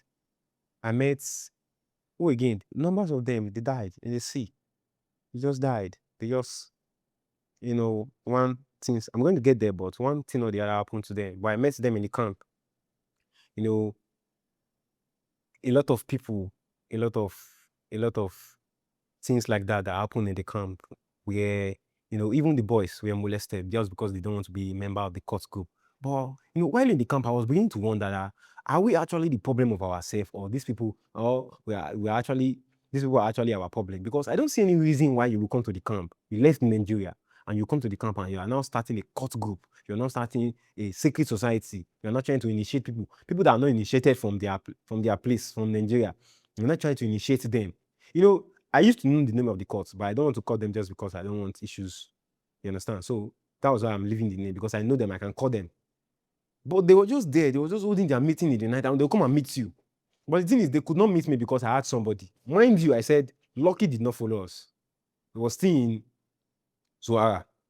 He was still there. He was working. He said he's not going to follow us. He was with Stafflo. That's Papa and Daddy Richard. You understand? He was there. He was saying, if we go and the pushing is successful, that will come. You understand? But Lucky never. That was the last time I saw Lucky. When I left Zuara, that was the last time I saw Lucky. Lucky did not come to meet us till I came back to Nigeria. So while I was in camp, a lot of things happened, but the best thing that happened to me was Survivor, because I was trying to survive. Sometimes they will come and take people to go and work and they will not bring them back. So people were missing, people were dying, people were getting raped, people were, molested, people were injured. There was this day in camp, we're just in the night, because I'm this person that I don't used to sleep too much in the night. I used to wake up because of the consciousness that anytime I'm 6 o'clock. You understand? Because sometimes they used to do most of the pushing, they used to do it in the night. So they can just come and said, Benjamin, oh yeah, stand up. They just put us in line, and before you know, they were inside the line, they will still pick other people down and say, okay, these are the people going, you are not going. That was what happened to Good News. Good News, they picked Good News and they left me. And when he got to the sea, he was arrested. So we're going to get there anyways. But while I was there, that night, I just saw people. I was sleeping close to the window. I just saw people running. So as I saw people running, me myself, I just stood up. I didn't even wake anybody. I started running too. But when I got outside, the way I was running, I was matching people that were sleeping, because the camp was already full. You understand? If you have a space inside, some people did not have. Some people didn't even have anywhere to keep their bag. They were sleeping outside. When it's break, they will wander around, and when it's night, they will sleep outside. But the thing is, as it was getting to June, July, the weather was beginning to, June, the weather was normal. July was getting hot, and August, it was very, very hot. You understand? So we were beginning to sleep outside, because I think June, July, August, I was in the camp. September, I was in the camp. October, it was October that I did my pushing. So we're just there. They will give us hope while in that camp. The thing is, in the town, while we're in town, then I don't know of now. They used to do this money. When you send 10,000, they give you 70%, and they collect 30%. They give you 70 dinars and they take 30 dinars. But while in the camp, it was different. They can just wake up and tell you that exchange rate, they'll give you 65 dinars, or they'll give you 60 dinars, and they say if you don't take it, you leave it. You don't have any options. You take it. In FRO camp, it was we were treated like trash. We were just there. And while in our camp, we had this Ghana camp too. But these Ghana in our camp too, Ghana were missed, because there were this Ghana burger and this Nigerian burger, that FRO, and this bearded man, white like that. He has a white hair. He was the boss to FRO. According to them, they said it was the man who took FRO on this journey of being a burger. But he's a Ghana man and he has Ghana passenger. But in the other camp, we had Bangladesh citizens. So that night, we just heard siren, not knowing that it was Amam and his boys that were coming that night. They were just coming to check the camp, just to scare us, and we were running. They were like, Alas, tale. They were laughing, and we were like, what's the meaning of this? Why would you scare us like this and make us run? So we shall run that night till the day that the real race now came. It was one normal morning. Everybody woke up. I was already awake too. You understand? Before we know, we just started hearing heavy gunshots. They were shooting gun. They were shooting, and everybody was running. You know what? They said they came from this Bangladesh. They took like 20 of those Bangladesh, because those Bangladesh could not run. But the thing is, we were not together because those people were not too neat. So we separated ourselves. Nigerians, we separated ourselves from these people. But when it comes to Nigerians, you mean the Yorubas, the Hausa, the Igbos, the Benin, everybody, we are together. We don't separate ourselves in Libya. Now, when you are in trouble, you will know that they don't separate themselves. They were always together. So that was it. We're just there, and trouble came. So we hearing gunshot. Before we know, we saw people running from the Bangladesh camp because Ghana were there too. So we started running too. This man, because at this point in time, Papa Richard was already in the camp. He ran. He took only one of his child. I took the other one. FRO wife was there. She was pregnant. She ran and she fell down. We were stepping on her. Everybody was running for survivor. I ran for like 1 hour before I noticed that I was not wearing my shoe. Everybody was running for survivor. Everybody was running. We ran, and we ran to an extent that when we stopped, we could not hear gunshot anymore. We were in the bush. We were just there. We were just praying to God. Everybody ran away. And when we came back, we noticed that there was big hole in the houses. When we took the bullets, when we took the shells that fell from the bullets, we noticed that if I wish this bullet met anybody in this place, they wouldn't have survived. But they were not looking for us. Why were they shooting in our camp? So that day when we came back, we gathered, we did not enter. Everybody was in a state of dilemma. We were just confused and just looking around, just trying to know what's happening, trying to know what's wrong. And before you knew, FRO came in. Before you know, Ama came in. Before you know, they said they are going to take us from this camp to another camp. That was where they took us. We were even happy that we were going to a better place and all of that. That was the beginning of our trauma. That was the beginning of our suffering. Because when we got to Aman's camp, Aman was in charge of the pushing, but that was not his camp. But his brother was in charge of the selling there because it was in the desert now. That camp was in the desert. So we don't have access to Dukan like that. It was when we go out to work with these people that we have access to Dukan, get things. But at that point where you're not going out, you get things from the shop and it's way expensive than the one in town. Maybe you are getting Banku for like 3 dinar. In the camp it's 5 dinar. You don't get it, you leave it. Nobody's begging you. So we used to get things there. So when we got to when that shooting happened and we scattered, a lot of people were injured. I think somebody even died because bullets missed the person in his leg and he bleed till the extent that nobody could save him before everybody came back from where we were hiding and all of that. The guy died. It was a Ghana guy. They took all the Bangladesh they came to take. And they destroyed everywhere. They shoot every houses. And the thing is, while we were running, there was this house we got to. There were these old people there. The man did not even say, okay, what's happening? He took his gun and he shot at us. We now even tried to run and all of that because I was there. I saw the man with the gun when we were running because I took a boy. Now, remember I said I took a boy, the small one, the Silver and Richard. They took, I think the Richard's mother's brother took Richard and me, I took Silver. So I was running and Silver was with me. The father was running too. Nobody was wearing slippers or anything. We were just stepping on thorns and all of that. It was when we got to, even those people that were forming love in the camp, they ran for their survival. It was when we got to it was when we ran for like 1 hour, 2 hours that we noticed that we are not even wearing slippers. So it was when when we were about coming back from where we were running from that we noticed that these things in the desert were itching our leg. But when we were running for survival, we did not notice that this thing we were running for survival. You will not know that something is. We're just running, we're just there, we're just doing our thing, we're just trying to survive at that time. So we came back and they took us to Aman camp. That was the second time I saw peace. I was like, I said, I remember this face. You understand? But this camp was big, it was way bigger than our camp. But at that point, they didn't even give us somewhere to sleep. We're just there. We're just, being in the camp. Being in the camp alone can traumatize you. Like, it was a bad experience. Even when we went to Aman camp, we went there was nowhere to sleep, there was nowhere to cook. Because even in our camp, we could even cook. We could even live life. We were filling gas. We were sending people to town to feed gas and, we had firewood. And sometimes we would go out in the desert and break firewood and bring them back. You understand? Sometimes we will go out to work. And those people that went out to work, they will tell the people that, this is your farm because there's farm in that area. Like I said, it's in camp. They'll be like, this area that we work and we take firewood. They'll be like, okay, no problem. They will give them the firewood and they will help them bring them back to the camp. But in this camp, this new camp that we went to, there was nothing like that.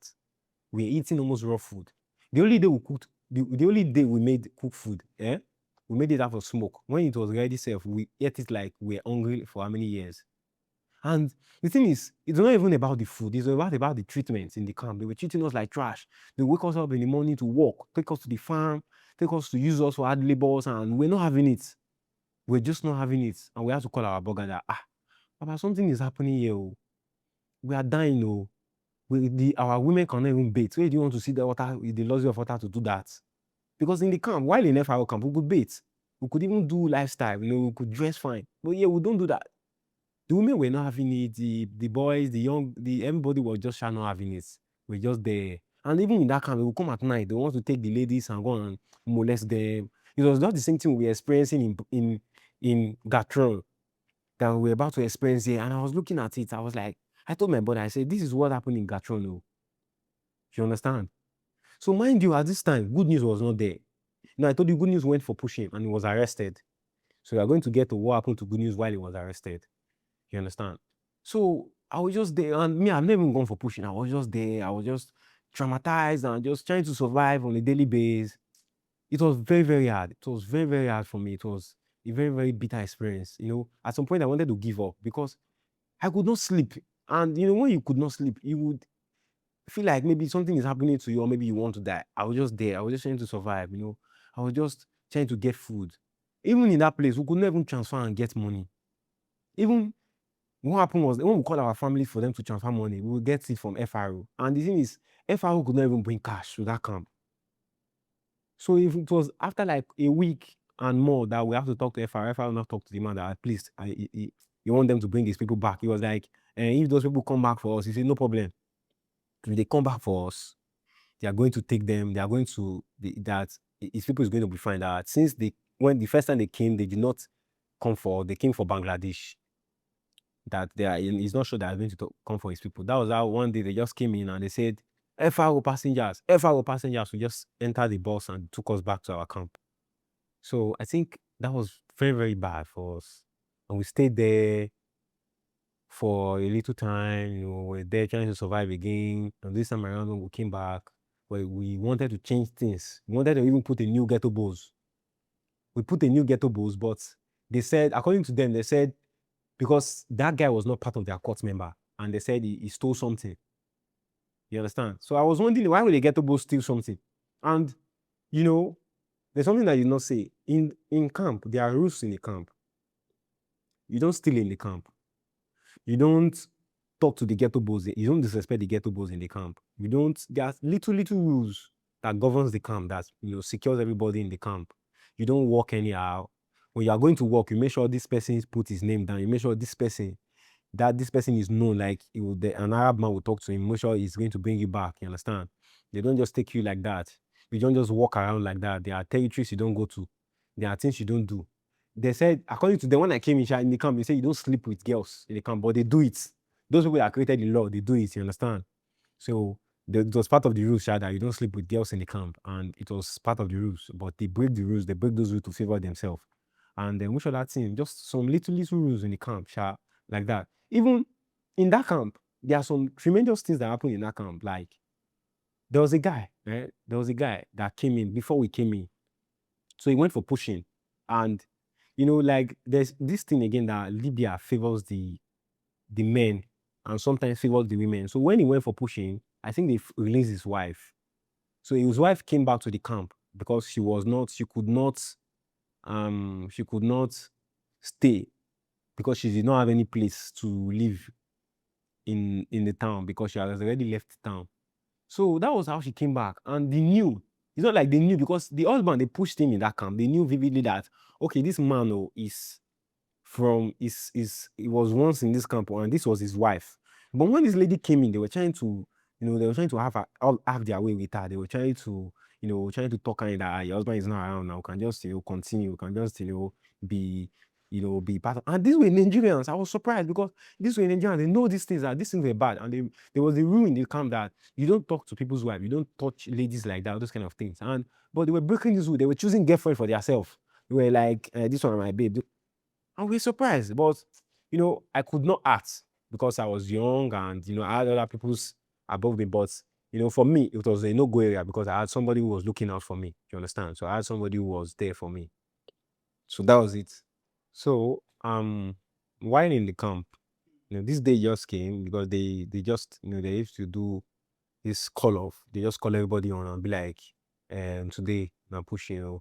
So normally in those pushing, they don't allow you to call your family because they believe that this Nigerian mentality of some people are not pure, some people are like this, some people are like that. They be like, so that if you don't call your parents, they don't know or something like that. They'll be like, but there's this thing we do in the camp. When I meet you in the camp, we share contact. I give you the person I know I talk to frequently.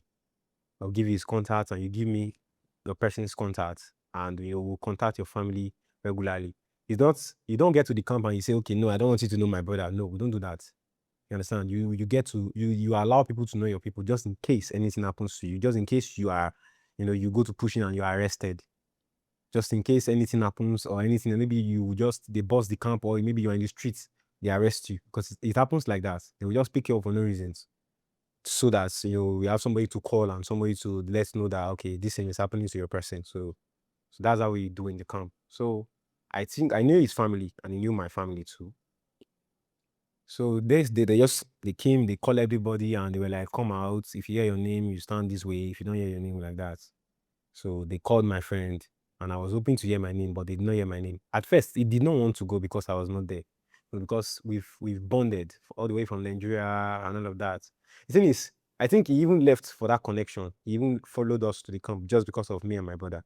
You understand? So we became family. At that time, we're not looking at him like a friend. It was just like family. We used to call him my brother, good news, my brother. But he was taller than me. We call him Towela. In Arab, they call somebody that is tall Towela. You understand?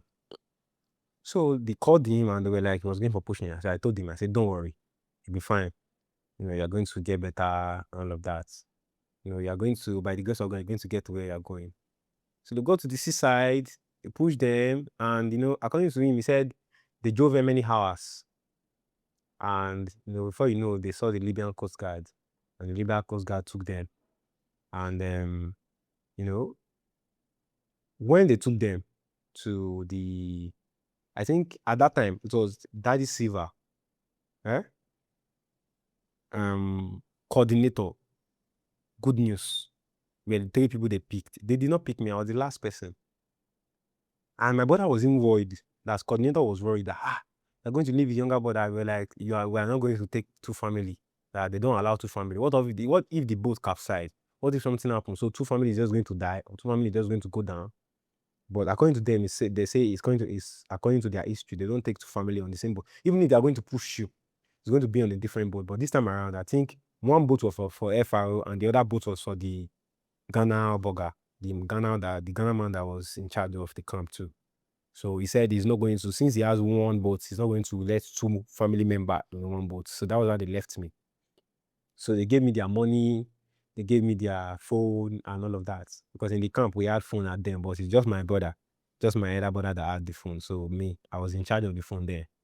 So they pushed them, and according to them, they said they drove for hours, and while in the sea, there was a wave, and there's a refinery at the middle of the sea. They said they drove and they got to the refinery. So when they got to the refinery, the boat was already, the wooden boat, the wood inside the boat, the lapa, they call it lapa, was already breaking. And the water was beginning to get inside the boat. And at that time, they were just trying to survive. They were just trying to do everything, all their best.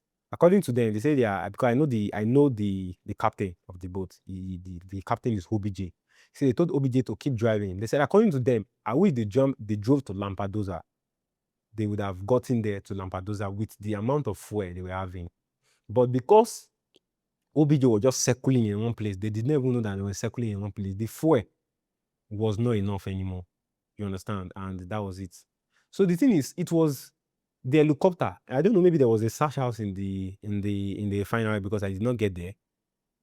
I don't know, maybe it was the sash house that in the helicopter that noticed that people were on the sea and they were under trouble. So I think they said, according to them, they said helicopter now, was hovering around them, and he directed them that they should go to this way, that there's actually refinery there that they could, that could help them because the boat was already sinking, water was already coming, they were trying to bail everything. So when they got to the refinery, people were there to, take care of them, bring them up on board. But the Nigerians now, they were in a hurry. They were just trying to, everybody was trying to jump. I was like, according to them, when they rescue, even if it's the rescue ship, because we have the Sea-Watch 1, the Sea-Watch 2, Sea-Watch 3, the Ocean Vikings, all of them like that. If they are the one, they rescue children first, women second, and men last. So even at that point, even if it's the Libya Coast Guard, that's what they do. Children first, women second, and men last. So it was supposed to be children first. You understand? So at first they rescued Richard and the other one, his brother. You understand? So it was time to rescue the women, and at that point the men started jumping. And at that point, it's a one-sided thing. Like it's round, but when the weight is on this side, the water begin to enter the boat, and from there people were beginning to take water into their lungs. According to them, they said the man, Papa Richard, passed out because of the much water that was in his lungs. It was even them that even dragged him that said, this guy is not going to die. Oh. We're doing CPR for him, pressing his chest and all of that. Said for some minutes he could never respond. There was no response. There was no any sign of life in him. But they were just there trying to say, okay, this one is not going to die. This one is just going to, because at the same point there were nurses on board the refinery because it was a big place. They were just there trying to. But at that point, I think it was the refinery that called the Libyan Coast Guard that some people are here, oh, please come and take them. You understand? So because at that point, my brother told me, he said they told the refinery, said, don't call the Libyan Coast Guard for us, call rescue for us. They were like, no, this boundary, because according to them, they said there were boundaries in the water. It was the first time I heard it. I don't know that there were boundaries in the water. They were like, this boundary, this place, this point you are now is currently for the Libyan. The only people that dares to cross the boundary are some rescue. They call them Ocean Vikings. You understand? When Ocean Vikings see you, if you like, you are in 5, no matter where you are, they will come and rescue you. But there are some rescue ships that when they see you from far, they will not come because you are not in international waters. You are still in Libya waters. And according to some people, they say even in international waters, when you've crossed Libya waters to international waters and the Libyan Coast Guard is coming for you and this rescue see you, they will shuffle the rescue. They will not allow them to take everything. They will take some people back. And sometimes they will hold them at gunpoint and say, if we rescue these people, we'll shoot it, and everybody will die. But just because one person is about to die, these people will not rescue. They'll be like, okay, they should take everybody back. But when it comes to the Ocean Vikings, they are not soft people. They are not people you deal with like that. They are not people you take rescue away from them. They know, these Libyans know their Ocean Vikings they are not people you mess with. So I think they did not call the rescue for them. I don't know, but maybe the rescue was on board that day, but they called the Libyan Coast Guard. So when the Libyan Coast Guard got there, they took them to prison. But according to them, they will say it's not a prison. They will say it's the UN that keeps you there. That they will keep you there till your Nigerian embassy or your Nigerian government comes to provide a plane or provide a way to take you back to your country. You understand? So that was what happened. So when they took them back to Libya, they took them to the prison. So while in the prison, they were beginning to gain favor because while in the prison, these people, this police in charge of this prison, sometimes they will come and they'll say like 1, 2, 3, 4, come out. They want to take you for walk and all of that. They want to go take you to their place or maybe their house or somewhere to work. You understand? So luckily for good news that day, they took him as one of the people that we are supposed to go to work. You understand? So when they took him, he has even finished his duty. They were coming back home. So I think the first time was when they brought him back. He was looking at the prison. Okay, so this is the first wall. This is the second wall. Okay, so if I enter this first wall, I can still escape. If I enter this second wall, I cannot escape. If I enter this place, I cannot escape. So he was trying to, according to him, he said he was monitoring the environment. So another day came. They took good news to work. So as they took Good News to work, I think they brought him back already to the prison, and it was the first gate. So as they opened the first gate, they let them in, and they were trying to open the second gate. And Good News noticed that he could jump. According to him, sir, it was just God mercies and all of that. So Good News ran. As he was running from where he was running to, he was already marking the gate. Like I said, he's tall and his leg is long. He said the moment he lifts, he noticed that it was at the edge of the gate. I was at the edge of the fence. He jumped down again. As he jumped down, he started running. They were like, hey, hey, hey, hey. Before they opened the gate, wanted to take their desert warrior, and Williams has already gone far. He ran away from the prison and he ran to an uncompleted building. So he was just running. I think he said he ran for like 2 hours. He did not look back. They were chasing him, but he went out of sight. They didn't even know where he passed and all of that. So he started running and he ran to an uncompleted building. So while he ran to an uncompleted building, they call it, there were people there that were doing Malaga, this plastering of Malaga, this plastering of the build house. You understand? So when he got there, he now told the guy, like the way he ran in, even the people were scared and was like, he just ran from prison and all of that and those kind of things. Please, do you have a phone? You want to make a call? All those kind of, you understand? So that was where he now called somebody. So somebody now called FRO. So they told him to, please, that place that he is, he should stay there till they break, that they will come to pick him up. They will send cab to pick him up. So luckily for him, the person that rescued him, the person that he ran to, was a good person. You understand? So he kept him there, gave him food, make sure he's fine. You understand? Gave him clothes to change in that prison clothes, because they might see him in that, because in that prison, they give them clothes, because those clothes are for you, are from UN, because UN are in charge. They give you clothes, they give you soap, they give you cream, they give you shoes, they make sure you are fine, cha. You understand? So that was the clothes he was wearing where he left the prison. So they changed his clothes, but it was still in the joggers because he brought it to the prison, to the camp, back to the camp. So that was when Good News came back to the camp. So before Good News left, before Good News even think of running from the prison, you understand? When that was the first day they came into the prison, you understand? So they came with 2 children, they've taken the children away from them and all of that. And the children was with some women. Some women were about to claim that they were like, it's their children, you understand?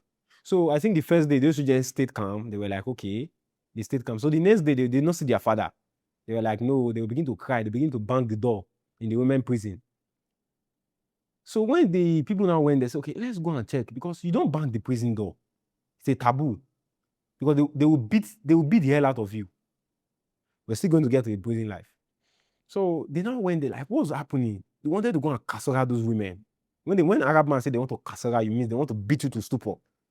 So then I noticed that it was 2 young boys that were not banging. They were like, ain't about me, when Baba, when Mama. So one man came out that is their mother. They said, la, my fish mama. Inta Baba la ne. So they were like, they only have father. Say Baba, say me. So I took them to the male prison. So when they opened the male prison, say when Baba Bobino. So they now opened the male prison. Then that Mr. Richard Stafflo came out, that is the father. They now asked the man that, why are you taking these children to crossing? He was like, he gave them his reason. They were like, do you have anybody in town? He said, yes. He said, the officer gave him a phone. He said, call the prison. He said, call the person in town. He said, I'll call a cab for you. Tell him they are coming home, that they should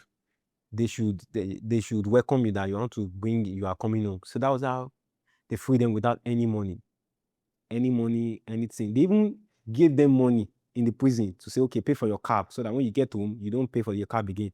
They said, tell the cab where you take you to. So the man now called somebody that knew, you understand? Because when you are, mind you, there is something I did not see. When you are about to leave, they will tell you to write numbers in paper, because you will not be taking numbers.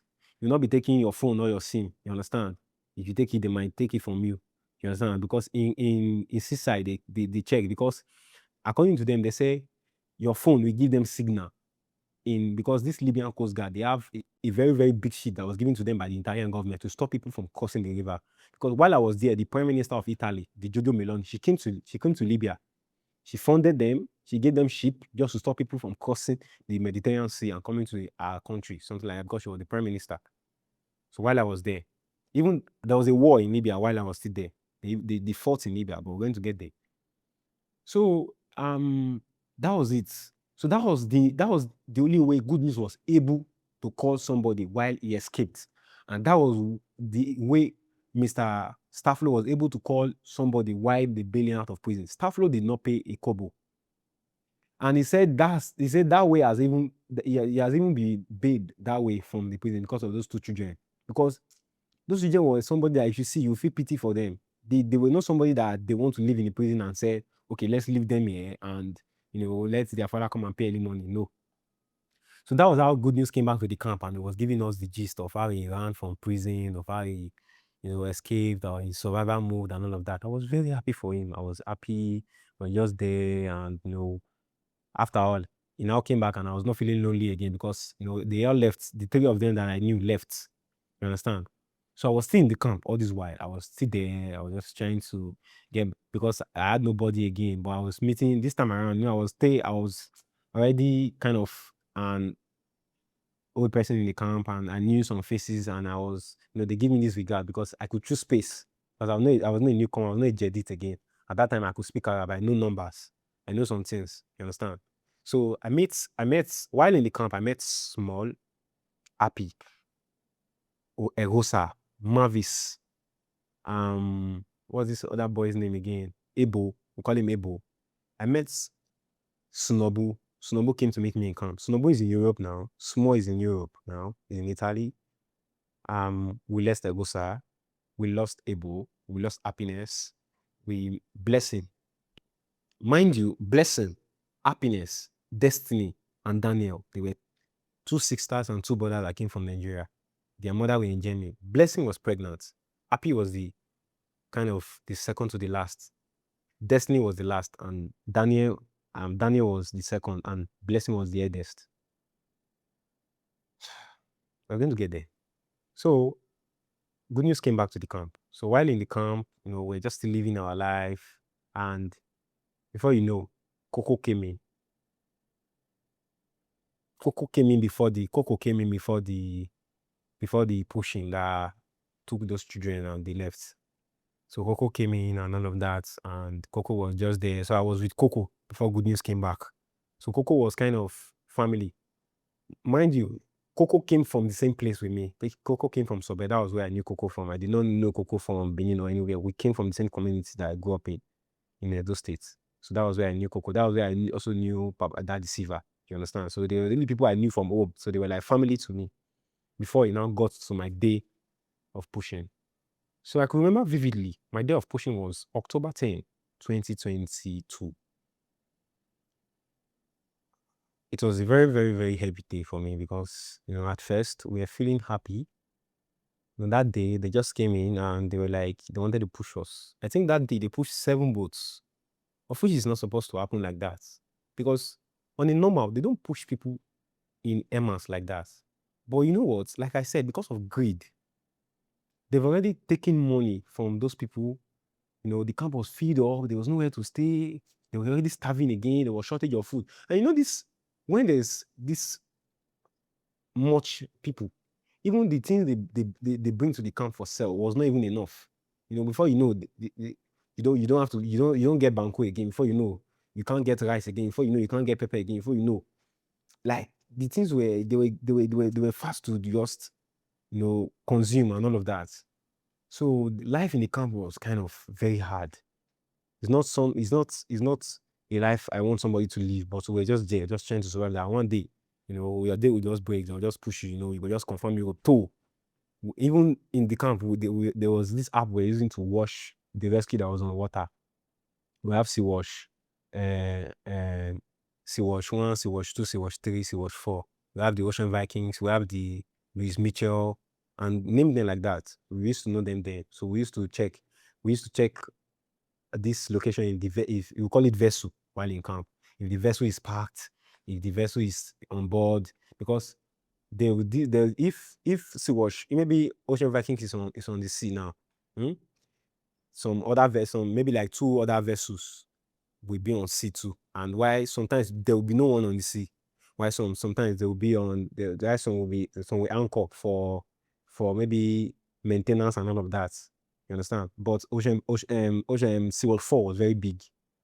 You understand? People who have been there, people who those ship has rescued have been telling us the story that Seaward 4 is the biggest to all of that. And sometimes you used to pray that, please, oh my God, in my days, let me see Seaward 4. So that was what we were praying for. So it got to my day, that day. So they now took us from the camp to another hall. So I think we slept there for one night. I think something like, yeah, we slept there for one night. So we left, like I said, we left October 10th. So we slept there that night. That night it was a rough night for us because people were beating again. Because maybe they said move and you are not moving fast, they will beat you. Maybe they said IFRO passenger, John passenger, John, the name of the Ghana man was John. John passenger, you are not there. And they say when? Maybe when they say Henry Lotta, like Gamis Lotta. When they say Gamis, you should sit down. And you are not sitting down to pipe you. We just treated like when you're you treated like rag and all of that. So we're just there, we're just trying to survive in the seaside till the next morning. So the next morning we were there, we're just still in the hall they took us to. We're sitting on the floor, no slippers, nothing, just your clothes and all of that, and your tube. Your tube will be on your neck like this. So it was on the 11th of October. So while in the evening, I think in the evening, they now took us again to the seaside. So I think while in Tripoli, I've been to the seaside before, but just to bathe in Great Garage. Great Garage is one of the most notorious places in Libya. But I'll talk about Great Garage later. So the thing is, I've not been to that part of the sea. I mean, where they used to do pushing because it's more intense. If you see the wave coming from that part of the sea, it's more intense, and you are hard to leave you. I've heard stories of people who have been there and they get to that sea and they say, we are not going again. Don't worry, chop the money and we are going back to Nigeria. So, but this survival mood of me, I'm not going back home. I'm going to get to where I'm going to. What I can tell you feel that when I got to this seaside, when the boat was already about to load, I was crying because I was scared. I did not want to enter. I was like, eh, Sinami, they go carry like this. I was like, no, I'm not going to enter because Coco was there. Good news was there. You understand? But this time around, good news did not pay for this pushing. It was just like the man just said, okay, since they are pushing everybody, since the camp wants to be empty, don't want anybody to be left behind. They push 2 wooden boats, 5 lapa lapa. That was how they pushed that day. So for one of the wooden boat, a man was there. If you see the man, he's kind of is not physically fit, but when that man handles gun, you will know that's a terror. So according to them, they said the woody boat was supposed to load first and move. So while they were loading the woody boat, the driver said he could not drive with steering because this time around it was not. This was the kind of handle they used before. They control it and all of that, but this time it was a steering. You understand? But the guy said he cannot use the steering. Ama shot him. It's not like he didn't even say, okay, is there anything we can do? Trying to talk to the guy or something like that. He just shot him. And because of that, everybody was scared. Even some other captains, even some captain that could never drive, they just stepped in that they could do it. So when the news got to us, it's not like we were living far. It's not like we were far from the bank of the sea. But when we were there, when we heard the news that a man shot a captain, everybody was scared. And everybody was moving fast. When a man came in, he said, when German Nigeria, when German Ghana, everybody was just moving, everybody was shouting. But that was how we entered. So before they could fix the boat, because they will fix the boat, pump it there, that's the lapa lapa. The wooden boat has already taken off. You understand? So before they could fix the lapa lapa and move and all of that, it was already late. So it was already dark. So the first boat I entered, you understand, it was me and Good News. So because of before we entered the boat, Ama was beating everybody to enter the boat because of the way I entered. You understand? And the wave took this side of the boat. I fell down from the boat. You understand? And Good News was still inside. That was when I came down. I was like, well, Good News was calling me, Benjamin, don't go to another boat. Come back. I said, lie, I'm not going back. So while in camp, we had a man, we call him pastor. We used to pray because while in camp, I think most of the camp were majorly Christians. We used to pray we used to pray in the morning, pray in the evening, pray in the morning, pray in the evening. Very close to God. So I saw my pastor. So the man he has not even entered his boat yet. So I saw him, he was about to enter the boat. So I said, I'm going to follow my pastor. Even if anybody will not enter this boat, this pastor's boat, because this man has grace, this man carry grace, this kind of thing. So I followed my pastor. That was how I followed my pastor. I did not know that small move would save my life. Because while I followed my pastor, I entered that boat and we drove for like 15 hours. That was my second death experience. The first one was when we had an accident in Brack, and the second one was on the sea. Why I said it's my death experience because while we drove for 15 hours, we drove till the next day, the break of the day, and our boat was beginning to leak. I was inside the boat, and I noticed there was water. I could touch, and I feel myself. I stood up. I said, you people are sleeping. There's water inside this boat. So you know that there was. The thing is, if you load the boat, they'll put berioche, that food. Make sure you guys, maybe you want to eat or maybe you're hungry. They put water and all of that. They put fuel and all of that so that you be fine, those kind of things. So me, I was sitting as the moment I entered, because the first time I sat in the side and it threw me off. Like I said, I'm not going to sit in the side. I was sitting close to the captain. So I think that in the morning, when it was morning, I stood up and I sit in the gallon because they told us that if I sit in gallon, the fuel might injure me because their fuel is very, very active, very, very sharp. So they said the fuel might burn me. So I sat in the empty gallon in the morning. So I now noticed that I now noticed that there was water coming out. So I say, people, you're not going to sleep. So I wake everybody, both the pastor, everybody. While I was bailing the water, I now noticed there was a guy, Michael. Michael was sleeping. And I was like, this guy, are you sleeping? We are bailing water, you are sleeping. I hit him. He was even older than me. I said, stand up. We are bailing water, you are sleeping. Which kind of situation is this? Do you know that I did not know that I just saved that guy from that guy was already gone. Because if you inhale the fuel, mind you, Mavis did not die inside the sea. It was the fuel that killed Mavis. Yes. Right. So I now woke Michael up. I said, Michael, are you sleeping? Please stand up. We are trying to bail water, all those kind of thing. And you understand? So the way he stood up, it was already stiff. His body was already stiff. The way when he stood up, when he goes, he said he could not shift his hand. You understand? So he raised me up. So I was already angry. So I raised him up. You understand? So he stood there, he was holding the side of the boat. You understand? We were bailing the water. It was later he now told me that, bro, I said, what you did for me, I will never forget. I said, what did I do? I said, because you were sleeping now. He said, I just took him from away from death because he was already dying, because he was already inhaling the fuel. Because the thing is, there's no way the fuel will not leak inside the boat. And he was already dead. The thing is, if you stay there too long, the person might pass out and you would not even know that the person that you are standing with is already gone. You understand? And while in the sea, tremendous things do happen in the sea. Sometimes you see some girls that are possessed already, they will start manifesting in the sea. They will be like, their mother in the sea is calling them, that nobody's going. It happens in the sea.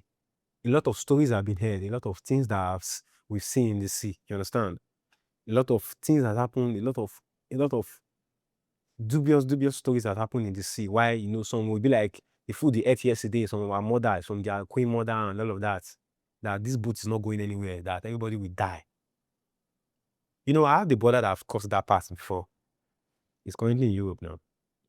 And he told me, he said, why, in his time, while on the sea, he said there was a girl that said that if they did not throw her inside the sea, that nobody is living. They had to take her like this and throw her inside the sea. You will see some, while they get to the sea, they will pull off their clothes, they will naked and they will jump into the water. It will be like their mother is calling them, their mother is this and that. But there was this point we got to. We saw dolphins. Dolphins were following us and all of that for safety and like that. So we drove and drove and drove and drove and drove for hours. And we're already scared because we're not even scared about where we are. Because, there's a saying that say, there's this Viking that's saying at that point where you see touches the sky, let us all know that Iceland is our final destination. At this point, we could not see any tree, we could not see anybody, we could not see bird, we could not see anything. We were just seeing the sea and the sky. The funny thing about that, when we were driving, we were feeling like we are going to get to the end of this thing because we're like the sea and the sky were meeting each other, but it was not it. It was very far from each other. We keep driving, and the thing is, the wood we were resting on was beginning to break. You know, it already softened and it was beginning to break. There were water and all of that. So we were trying to bail, and at this point, we're even calling for, okay, please, so even if it's the Libyan Coast Guard, come and rescue us. Shall just come and rescue us and just come and make us sure we are fine. You understand? So after like 20 hours, after like 5 hours more after the driving, you know, so it was getting to another evening already. So we saw a boat. It was, first off, it was small, just like this camera. You understand? And it was coming small. The more it was coming, it was beginning to, you know, surface. It was beginning to show his face that this is the Libyan Coast Guard. It was coming, and they were pressing their horn. Boom, boom, boom. They were pressing their horn. So the thing is, some of us were happy. Personally, I was happy. You understand? But some people were crying. They were beginning to cry. Ah, these people have caught them again. This is the second time. This is the third time. This one, that I was sure happy. So they now got to us, and I now noticed that it was not as we were looking. The ship is big. It was massive. So they now told us to drive, that if they meet us, that the wave will take us and some of us might die. So we'll now drive to this side. So they now stayed. When they now drove to where we were now stationary, and they stopped, and they now asked us to come to them. So while we were with them, most of them covered their face, but they were wearing military uniform, and one was very happy. He was even dancing that he saw us. They were happy. You understand? They were speaking Arab. They were happy. You understand? So they said children first. So they let the children. There was a man who was crying. There was a woman was crying that, how are they going to? I was just there. I was just looking at them, and they were holding a pipe. They were like, my fish mishkila. Halas. IBM Libya to. Halas. Jama halas. My fish mishkila. Bye. We say bye. So we came down. There was a ladder. There was this staircase to climb to the up deck of the ship. And we, you know, the women first, the children first, the ladies, the women first, and the men. So while we were climbing up, the captain jumped into the sea.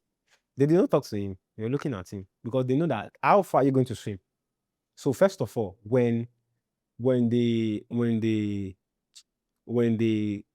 capture a boat, they will take your compass first. They will take your turaya. They will take your engine. They will lose the engine, and they will set the boat on fire. So that was what they did. So while the captain was on sea, he was I don't know what he wanted to do. Maybe he was thinking that he's going to save himself. They were looking at him, and when he now finally climbed the staircase, they beat him. So while we were there, you understand? While we were there, so I was sitting there, and they came back. They were like, "Where in telephone? My fish telephone was there." So the thing is, we did not know that inside the ship there was this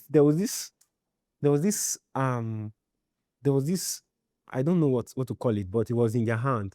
It was like a signal. They hold it like this, and anywhere there's a phone in the ship, you could tell them.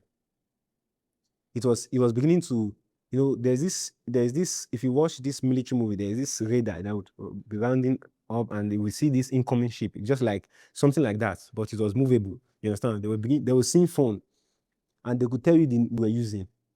You understand? Because there was somebody in my boat, they would call him Sobobo in camp. Sobobo was using a Samsung Edge, and it was in his pocket. It was wrapped, but it was off. But they could see it there that there was a Samsung in this boat. So when they say when telephone, you understand? People that wanted to submit, they don't submit. So Sobobo did not submit because they would, even if they check Sobobo, they would not see it. You understand? So Sobobo was just there. So while we were there, they also took some girls inside the deck, because we were in the top of the deck. They also took some girls inside to go and molest them and use them and assault them. So we're just there till they brought them back and all of that. I was just looking at them.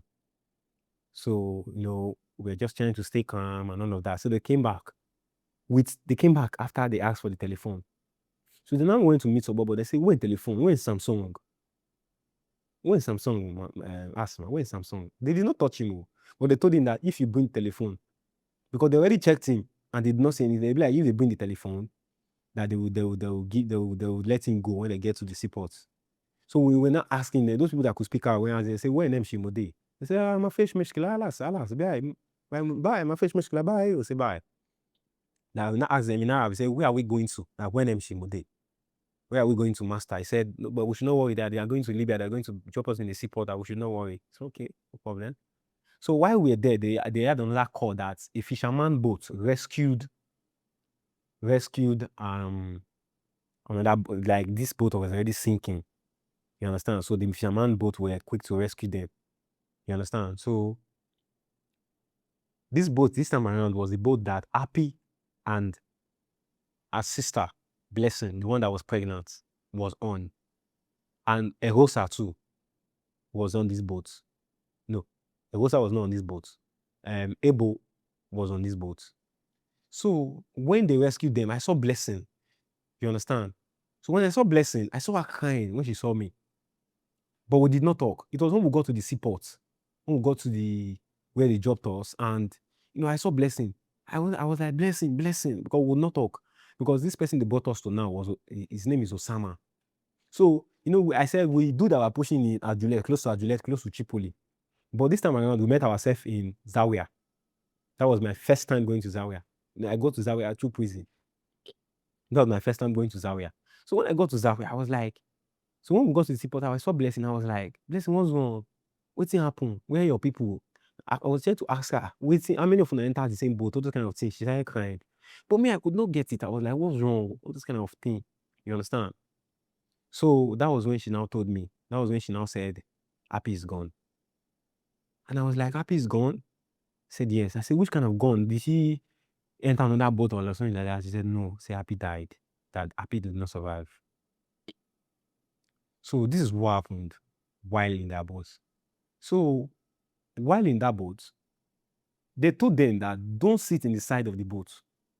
So according to them, they left before us. You understand? So while they were driving, they said there was a wave in the sea. You understand? So the wave, the thing is, I don't know, maybe the people in the boat were not much, because I don't know, because even their number was not much. But I don't know, maybe the people in that boat were not much. So the wave took them. It's not like it did not cover side the ship, the boat did not capsize, but he waved them, just like the same way he waved me at the bank of the sea. I fell down, but they fell down. But this time around, they were inside the sea. But in the boat, there's only this rope in the boat, and in this rope, everybody can't drag the rope at the same time. If not, the boat might sink. You understand? So this boat, the way they do it, if somebody fall into the sea, there's a way they do it. They'll give you this rope, they'll throw the rope to you, you hold on to it, and they will drag you one by one. You make sure you sustain yourself. If not, you don't sustain yourself.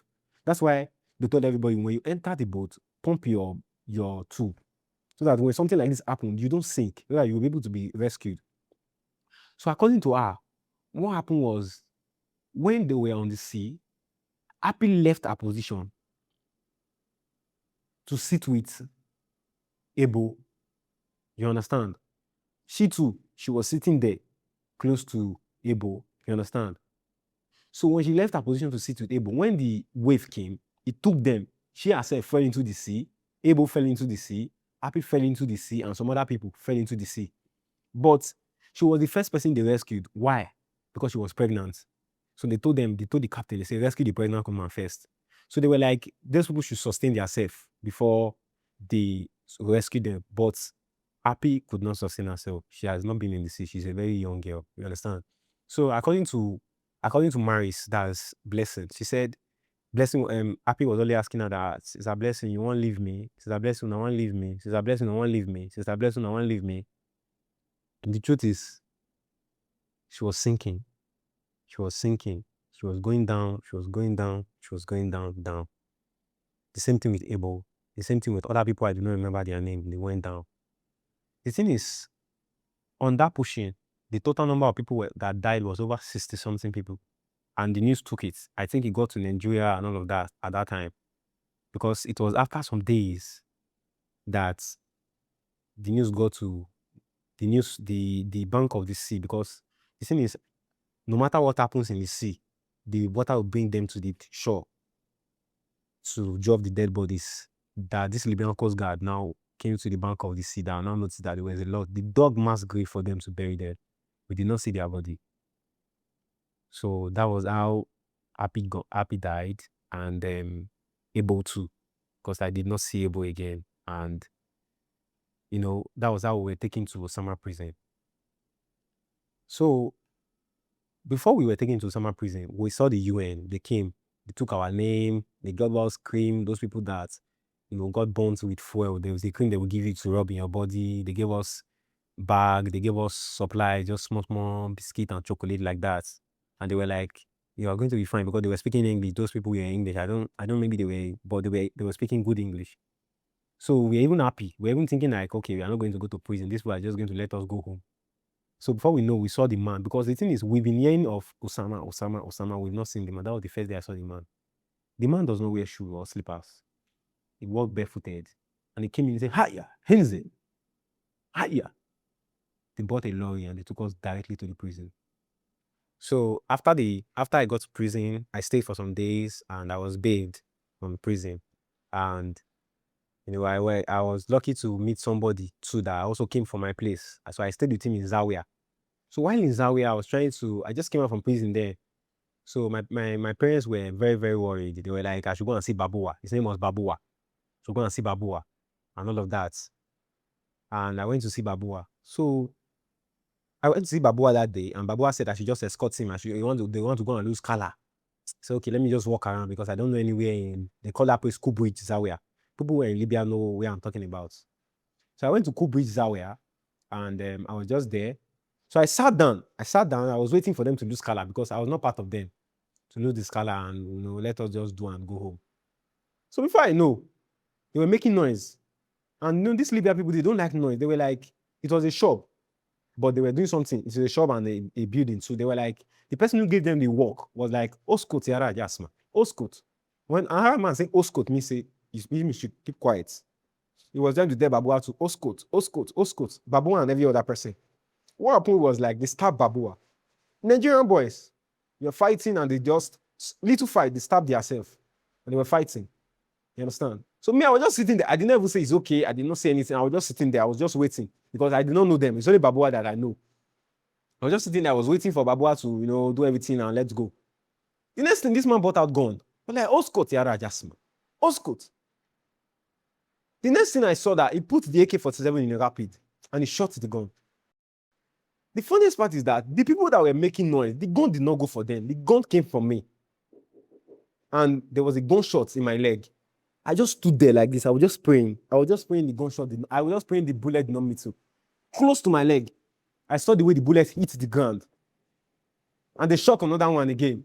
The funniest part is that the person who brought me there ran away. The people who were fighting ran away. Everybody ran away. I was the only one there. I was just sitting there. I was just saying my last prayer that God, whatever happens, they should tell my mother, whatever happens, they should tell my mother how this thing went and all of that. That was how, they ran away and everywhere was calm. And they ran to an extent. Babua ran for like 5 minutes and he waits. And he was not looking at his back. So when the man now called them to come, I said, Tali. They now came back. Babua was now asking me, how are you? Are you fine? I said, bro, they almost shot me because of you and you're asking me if I'm fine. That was the last time I went to Giga. I went to Kubridge. I did not go to Kubridge again. So later on, I went back to Tripoli and I started the life, started living, started just doing our thing. I met Good News again. Mind you, I said some people died. No, that day we went for crossing. Some other people went. Mavis died because of the fuel. It just covered itself in the fuel. Egosa too died of the fuel. But nothing happened to Good News. So Good News went to Oshofana. Oshofana is one of the most dangerous prisons in Libya. One of the most dangerous. These Libya people, just like the way everybody has a business, you have a shop, you have this. Libya people don't do that. Their main work is prison. They own prison. Prison is a private sector in Libya. They have a government prison while they have a private prison in Libya. Like the Osama prison is a private prison. Like the Shofana is a private prison. They just bought it some years ago. They have the Metiga prison. In Metiga prison, the up of the prison is open. You have rats, cockroach, lice, everything in the prison. You don't kill them. They are part of the prisoners. It's very, very, very dangerous. In Oshofana, they've killed somebody because of iPhone 5. Just because he refused to submit his iPhone 5, they killed the guy. They beat him to super and he did not survive. They are just a lot of prison. They have the Anzara. Anzara is the first prison Good News went to. They have the what's it called? They have another prison, but it's for female. They have this female prison, just like that. So we went back to Tripoli. We started a life. We just living. So we went back to Akim. We're working. So this time around, Akim was asking us, where did you come back? Where did you go to? But we could not tell Akim that we went for pushing. Because if you tell these people that you went for pushing and you left their work, they will be angry with you. They might not even want to give you where to stay or where to sleep or where to do anything. So Akim gave us where to stay, where to sleep, and all of that. So while we were working, after we finished Akim projects, we didn't finish his work, working for him and all of that. One day he just said we should leave his place. He stood there. We took our bag, we didn't even know where we were going to. We almost slept outside that day. So luckily for us, we called a friend, the friend took us in and all of that. So that was how we spent the night. And after that day, the other day we were able to get a place. And we stayed there for some time and all of that. And like that. So when we were staying there, after some months, the man just came again after we paid our rent. 2 days after we paid our rent, they said we should leave. That he did not want to see us in the house. But this time around, we were living in a flat with one of the Ghana guys. And he said he did not want to see us, that we should just leave his house. And that's how they behave in Libya. You can pay your house rent today, and tomorrow they'll say they don't want to see you. They want you to leave. They will just want you to get out of their house. And they just want you to go somewhere and just live your life, just do your thing. Or you should just get out. Until, after I wanted to try again, actually. I just wanted to go to the seaside and just do. And, I was going to Boata, Shogo Ground. I was going to do my day-to-day Shogo. I was meeting friends. That was in Zawiya, in Tripoli. I now called my brother and decided I should come back to Nigeria because my mom was even having hypertension because, today I'm fine, tomorrow I'm not fine. Today they are chasing me, tomorrow they are not chasing me. The Libyans are everywhere. They want to cut through Nigerians. They want to treat us bad. They want to arrest us for no reason. So my mother was scared. We were like, I should come back home. So one of our friends too, I met him there, Ibolo. Ibolo has gone back to Nigeria after he tried the first time. So Ibolo was the brother to Mavis that died. You understand? So it was after Mavis died that Ibolo said no, he's going back to Nigeria. Ibolo went back to Nigeria. So the connection they used. So that was the person I contacted that I'm going back to Nigeria and all of that. So he connected me and he prepared my paper. And luckily for me, it was not even long. So that was how I came to Nigeria 2023, June 16th. That was when I got to Nigeria. But I took a flight from Nigeria to Niger. From Niger, I took a bus from Niger to Badagry. So they dropped me at Badagry and all of that. But when I got back and I saw my parents for the first time, I did not see my mother at first. I saw my father. I was very happy because I saw him in Benin. I lied down to the ground to greet him because I felt like their prayer worked and to be alive. Until I went back to see my mother. I remember the first day my mother saw me. She hugged me for like 1 hour. I was very happy. I saw my friends and I saw my my family again. I would like to say something. And that thing is, I'm actually doing this because I just hope this message gets to the right person. Because there's a lot of our brothers and our sisters out there that are still suffering in that country. That, I just want the government of Nigeria to look into this issue. Because just last week here, the Libyan government raided a lot of people. The Sudan, the Niger, the Nigerians, a lot of black people. And, they put them in prison.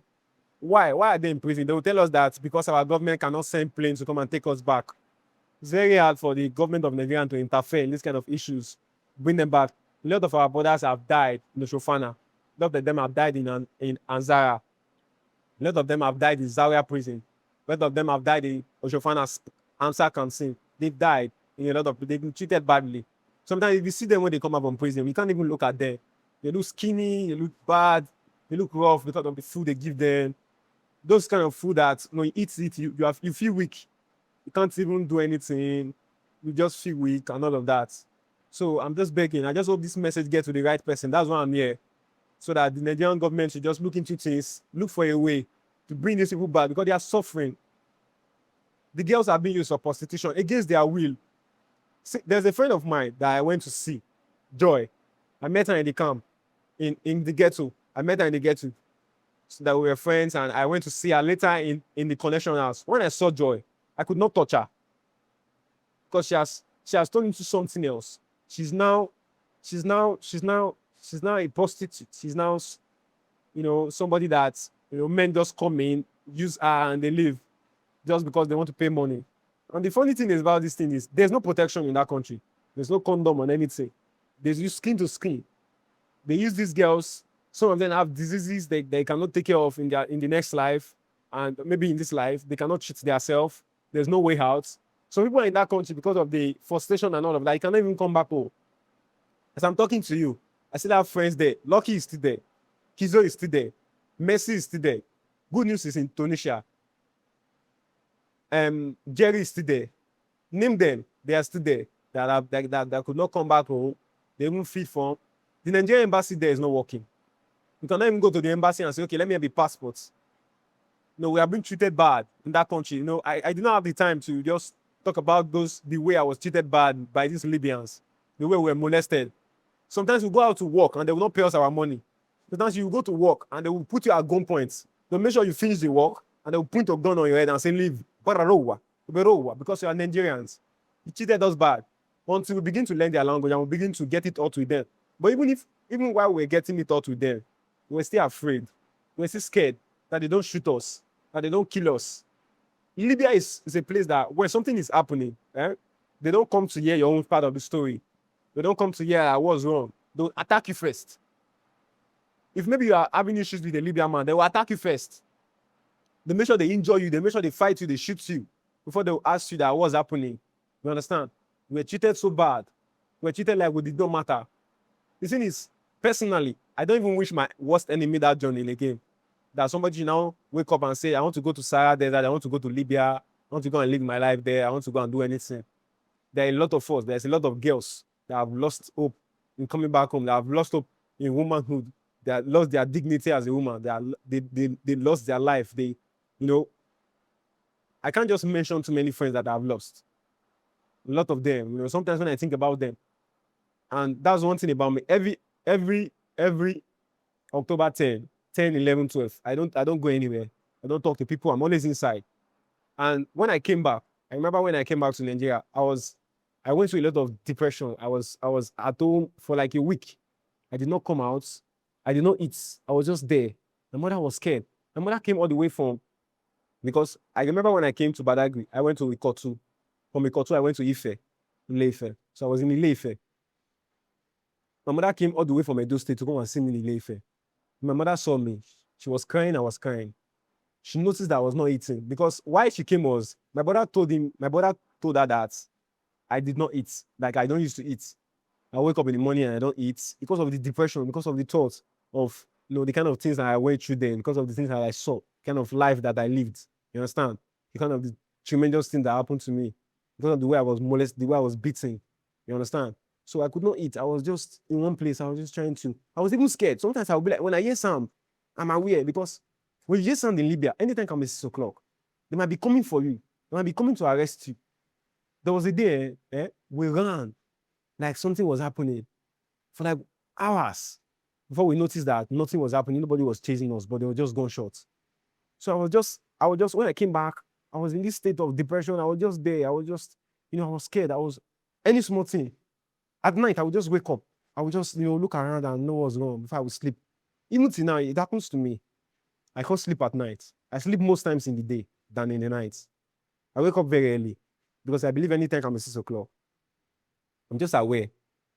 So my mother came just to make sure I'm fine, just to make sure I eat, and just to make sure I was doing well. You understand? So it was not easy for me.